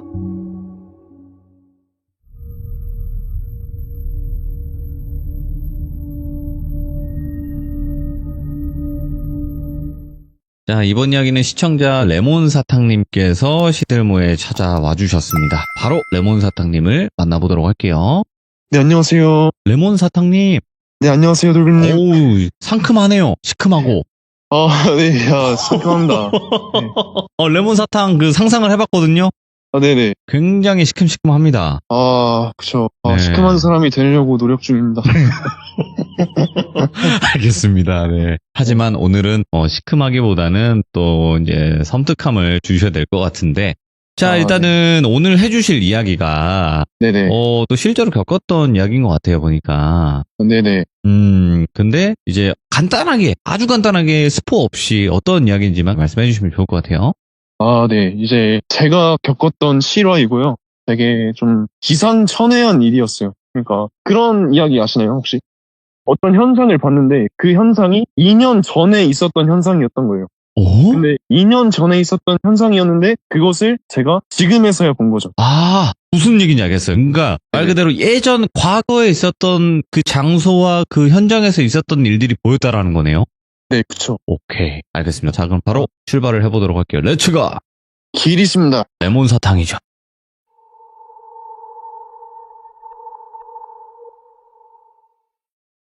이제 제가 초등학교 3학년 때 있었던 이야기고요. 제가 그때 당시에 이제 아버지가 해외 쪽에서 일을 하셔서 일본에서 거주를 하고 있었어요. 일본의 그 수도권 도쿄라고 하죠. 그 도쿄의 좀 외진 곳에서 생활을 하고 있었어요. 근데 이제 초등학교 3학년이니까 학교를 다녀야 되잖아요. 저희 아버지는 일본 학교를 보내시기가 좀 그러셨나 봐요. 그래서 저를 멀리 보내더라도 한국 학교로 보내야겠다 이런 생각을 가지고 계셔서 제가 멀리 좀 다녔어요. 초등학교 3학년 나이에 2시간가량 전철로 이렇게 왔다 갔다 했었거든요. 고생하셨네. 그래서 이제 아침 한 6시에 집을 나서고 좀 밤늦게 들어오는 그런 생활을 좀 했었는데 어느 날은 제가 6시보다 조금 늦게 출발을 했어요. 6시 10분에 나왔는데 그러다 보니까 엄청 허겁지겁 달려가잖아요. 그래서 달리다 보니까 중간에 넘어졌어요. 아, 막 무릎이 쓸리고 하니까 무릎을 털면서 일어나 보니까 옆에 그 폐쇄된 건물이 하나 있었거든요. 근데 이제 그 셔터가 내려가 있잖아요. 내려가진 셔터에 그때 당시에 지명수배범들 전단지랑 그리고 이제 실종된 아이들 전단지 같은 게 붙어 있었거든요. 예. 근데 이제 제 눈에 딱 들어왔던 한 아이가 있었는데 2년 전에 실종이 된 아이였어요. 근데 2년 전 당시의 나이가 저랑 동갑이었던 거죠. 예. 그때 당시 나이랑. 초등학교 3학년 때 실종이 됐어요. 그래서 그것을 나 유심히 보고 있었는데 옆에 그 골목에서 어떤 할머니가 나오시는 거예요. 근데 그 외형을 보니까 며칠 막 아무것도 안 드시고 금식한 그런 모습으로 네. 몰골도 빼재지하고 그런 모습의 할머니가 기괴하게 걸어 나오시는 거예요. 그래서 그때 좀 너무 무서워가지고 아 그냥 가야겠다. 이거 본능적으로 잘못 걸리면 큰일 난다. 네. 이런 생각 때문에 가려고 준비 자세를 딱 취하고 있었는데 갑자기 그 할머니가 제 팔을 탁 잡는 거예요. 소름이 끼치죠. 그 그렇죠. 순간에. 모르는 할머니인데 제 손에 딱 잡았어요. 근데 어떻게 될지 모르는 거잖아요. 그래서 팔을 뿌리치려고 하고 있는데 할머니가 저한테 딱 한마디를 하셨어요. 일본어로. 절대 뒤를 돌아보지 말라고. 그 말을 들었을 때는 이게 무슨 소린가 싶잖아요. 그래서 와 진짜 그냥 정신 이상한 할머니인갑다. 예. 그냥 정신병원에서 탈출하신 할머니이신갑다 하고 그냥 뿌리치고 이제 지하철역으로 향했어요. 근데 제가 평소에도 이제 시계를 보는 습관이 있거든요. 왜냐면 지하철 들어오는 시간이랑 이런 게 딱딱 정해져 있다 보니까 제가 그 앞차를 놓치면 좀 많이 늦는 상황이 이렇게 되다 보니까 좀 시계를 자주자주 보는 습관이 있었어요. 근데 그때 이제 제가 시계를 봤을 때가 7시 7분이었거든요. 제가 정확하게 기억을 하는데 그 7시 12분에 차가 딱 하나 있어요. 네. 그래서 엄청나게 그냥 재빠르게 달려갔죠. 달려가서 그날 학교를 다행히 무사히 갔는데 제 일과가 2시면은 학교가 끝나요. 이제 지하철로 2시간 거리를 다시 집으로 향하는 그런 스케줄을 이렇게 왔다 갔다 했는데 저랑 정확하게 지하철 한 정거장 차이로 사는 친구가 있었어요. 네.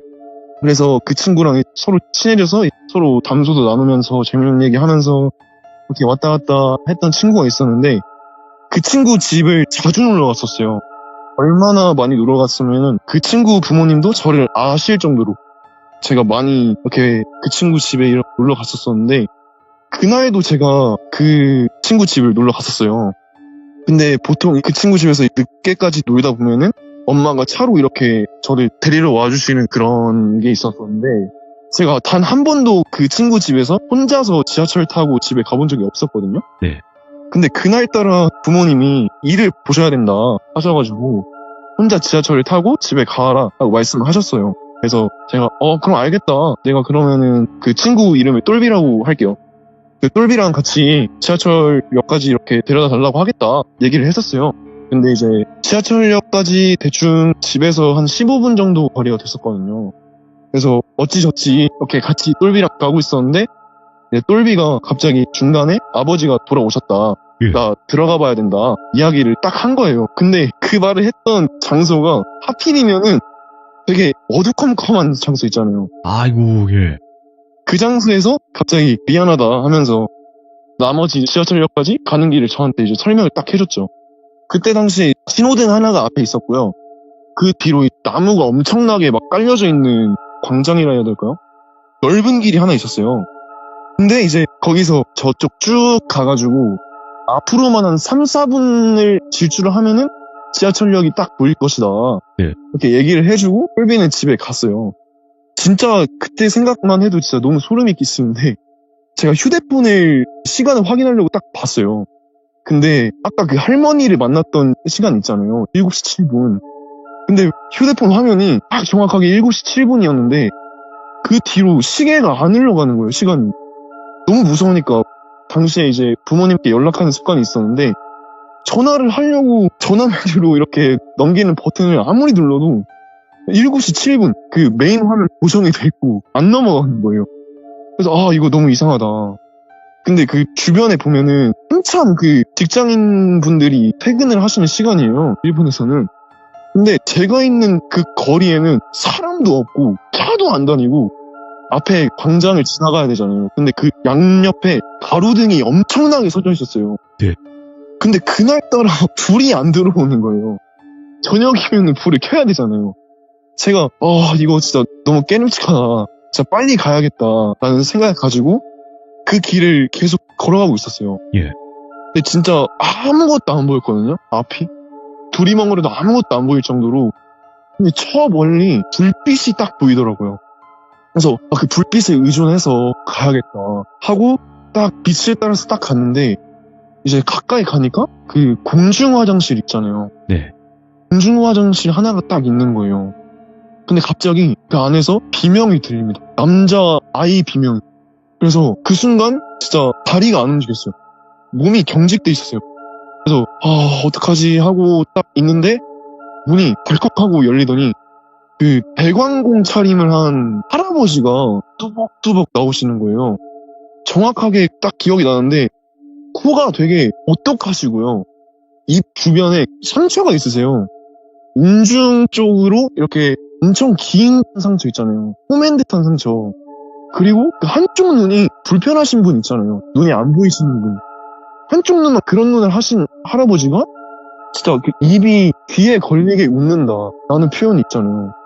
그렇게 입이 찢어질 듯하게 웃으시면서 맨손에 몽키 스패너 하나를 들고 나오시는 거예요. 근데 그 몽키 스패너랑 배관곤 옷에 빨간 피가 억지억지 묻어 있었어요. 그래서 그 할아버지가 손수건으로 몽키 스패너에 있는 피를 이렇게 닦으면서 나오시더라고요. 그래서 제 본능적으로 눈을 마주치면 진짜 망하겠다. 눈 절대 마주치면 안 되겠다. 라고 생각을 해서 이제 다리가 풀릴 때까지 기다리고 있었죠. 근데 다행히 얼마 뒤에 풀리더라고요. 근데 타이밍이 딱 절묘했던 게 그 할아버지가 손을 씻으셨어요. 그 수도가에서. 그래서 진짜 이대로 조용히만 가면은 넘어갈 수 있겠다 라고 생각하면서 걸어가기 시작했는데, 그때 까마귀가 하필이면 딱 옆에서 날아오는 거예요. 예. 얼굴 진짜 근처까지 딱 스치면서 갔거든요, 까마귀가. 그래서 뿌리치려고 본능적으로 할아버지 있는 쪽으로 고개를 딱 틀어버렸어요. 근데 아침에 그 할머니가 한 말 기억하십니까? 뒤돌아보지 말라고. 절대 뒤돌아보지 말라고? 사람이 실수를 하고 나니까 아차 싶더라고요. 아침에 그 할머니가 했던 말이 딱 무슨 말인지도 이해가 됐고, 그래서 뒤를 딱 돌아봤는데 할아버지가 물을 딱 끄고 저를 노려보고 계시는 거예요. 저는 뛰기 시작했죠. 뒤를 보니까 팔짝 빛이 나세요 혹시? 뛰는데 엄청 기괴하게 팔이 막 늘어난 듯 하면서 새로 개업한 아, 인형. 가게에 그 인형처럼 양팔이랑 양다리를 휘저으면서 끼우시는 거예요. 엄청 빠르게. 근데 그 사람이 죽을 듯한 위기가 있으면 엄청 빨라진다는 게 있잖아요. 저도 그냥 뒤도 안 돌아보고 그냥 딱 달렸어요. 앞으로. 그 중간에 하필이면 또 넘어졌어요. 그 순간 난 진짜 이제 끝났다라는 생각을 딱 하고 나니까 갑자기 멀리서 사람들 웅성웅성하는 소리가 나더라고요. 예. 진입할 때까지만 해도 사람도 안 다니고 차도 안 다니고 그냥 아무것도 안 보이는 그런 상황이었잖아요. 근데 이제 앞에서 웅성웅성하는 소리가 나니까 차도 다니는 소리가 나니까 진짜 살았다 라는 생각이 나면서 뒤도 안 돌아보고 그냥 지하철역까지 뛰었어요. 그리고 나서 집을 들어갔는데 다행히 부모님이 안 계셨고 부모님께 전화를 했죠. 이러한 일이 있었다. 이거 진짜 경찰서 가야 된다. 그 주변에 시민들도 살 거고 그리고 아까 그 남자아이 비명소리도 들었다 내가.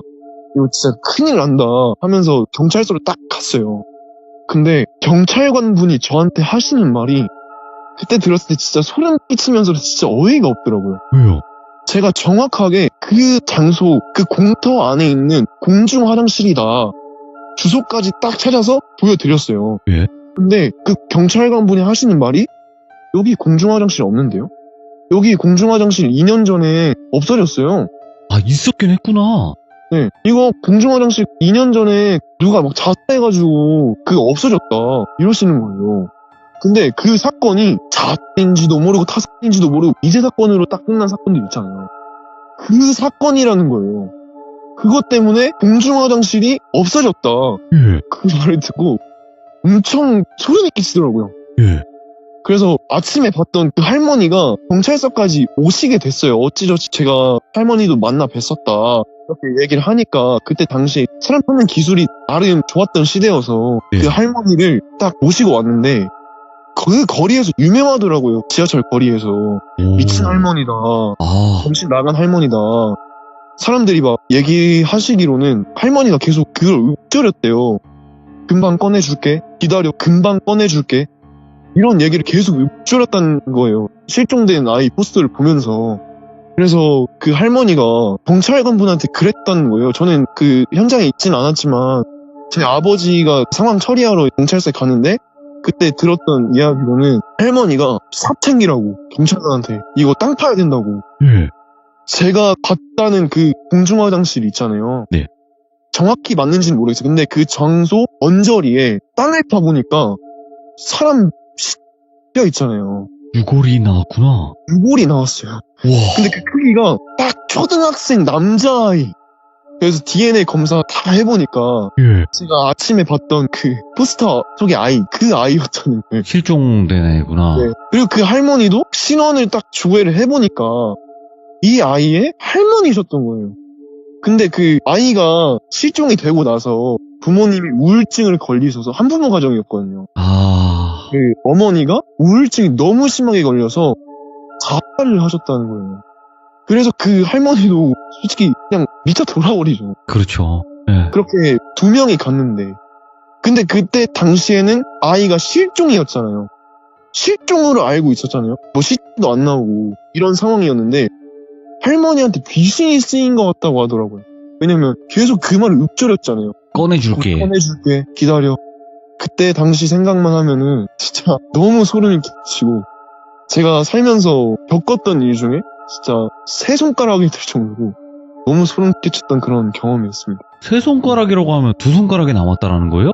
네네. 이야. 그러면 일단은 이거 얘기를 한번 네. 좀 나눠보는 게 2년 전에 그 공중 화장실이 있었을 때 사건인데 네네네. 그렇다면 쫓아왔던 백안공이라고 했던 사람 있잖아요. 네네네. 그 사람이 일단은 사람인지 귀신인지 결국에는 귀신이라는 건데 네네네. 그 사람이 범인이라고 생각을 하세요? 어떻게 생각하세요? 저는 범인인 줄 알았어요. 예. 그 인상 차기까지, 그 인중에 상처 있는 것까지, 눈 한쪽 불편한 것까지 예. 다 말씀을 드렸거든요.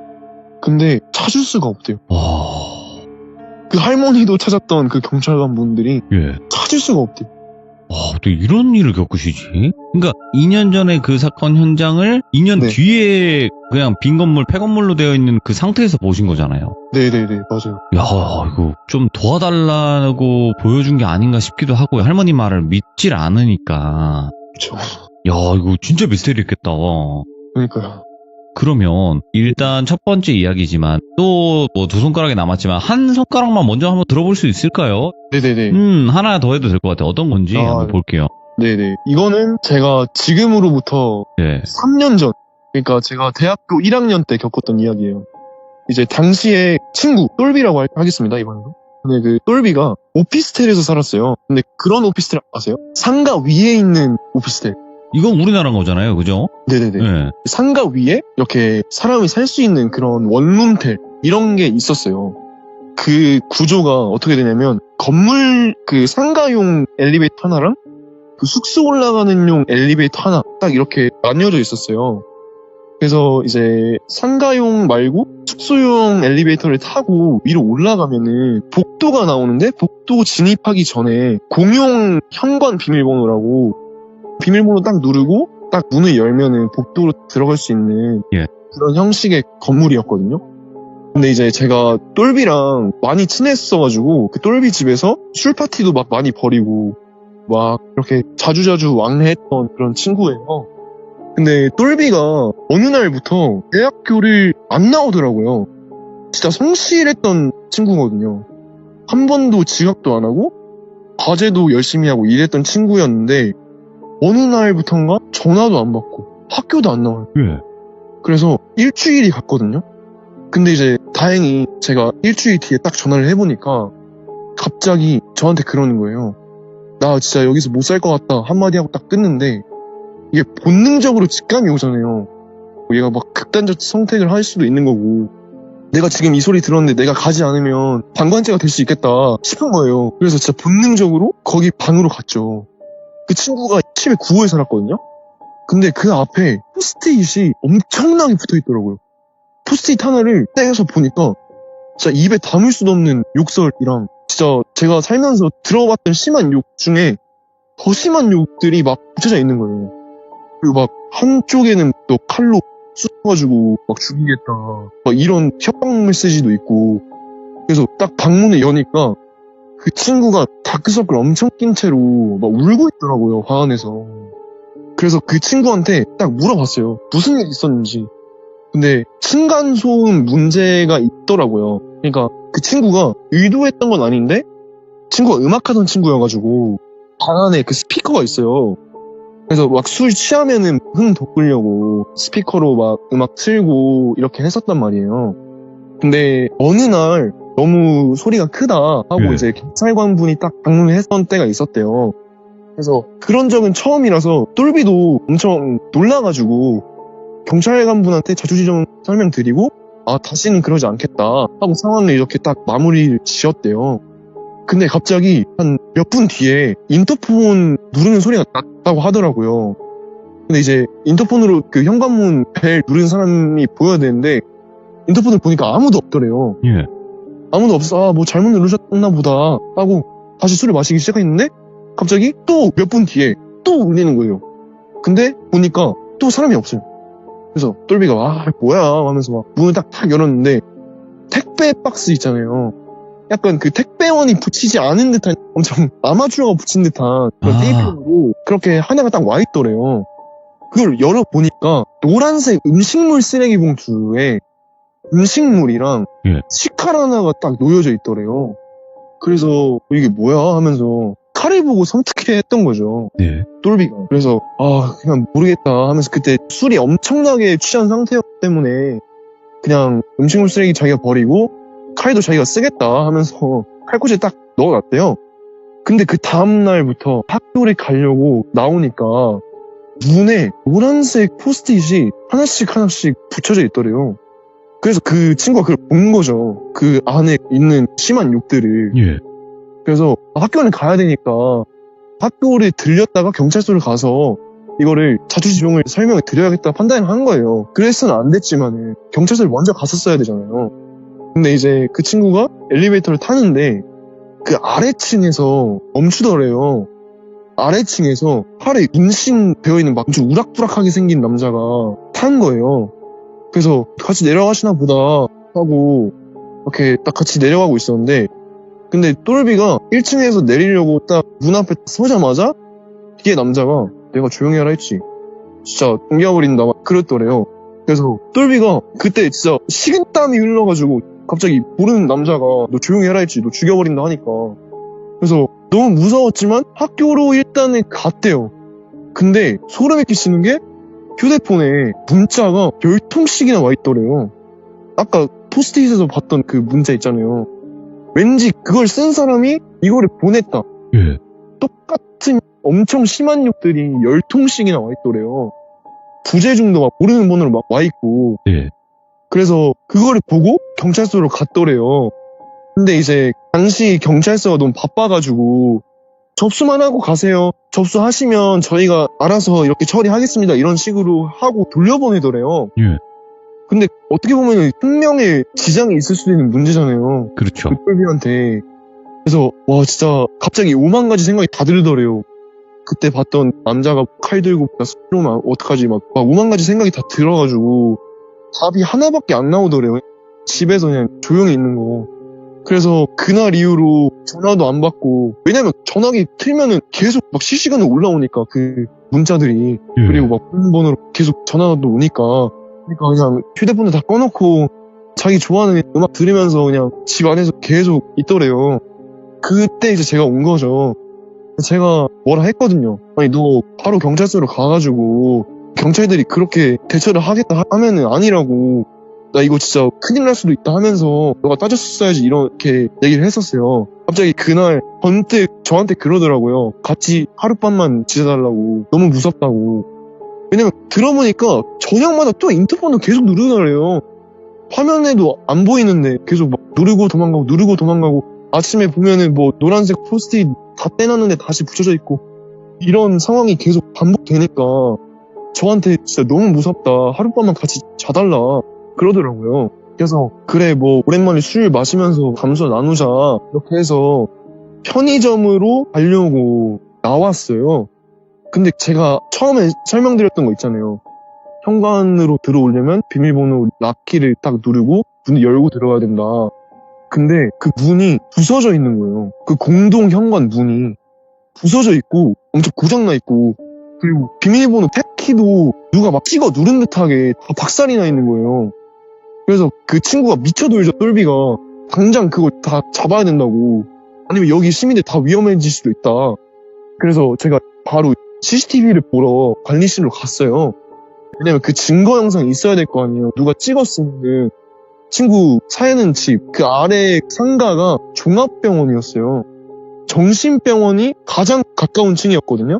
그러니까 5층이 정신병원이었고 똘비는 7층을 산 거예요. 근데 아침에 봤던 그 남자 있잖아요.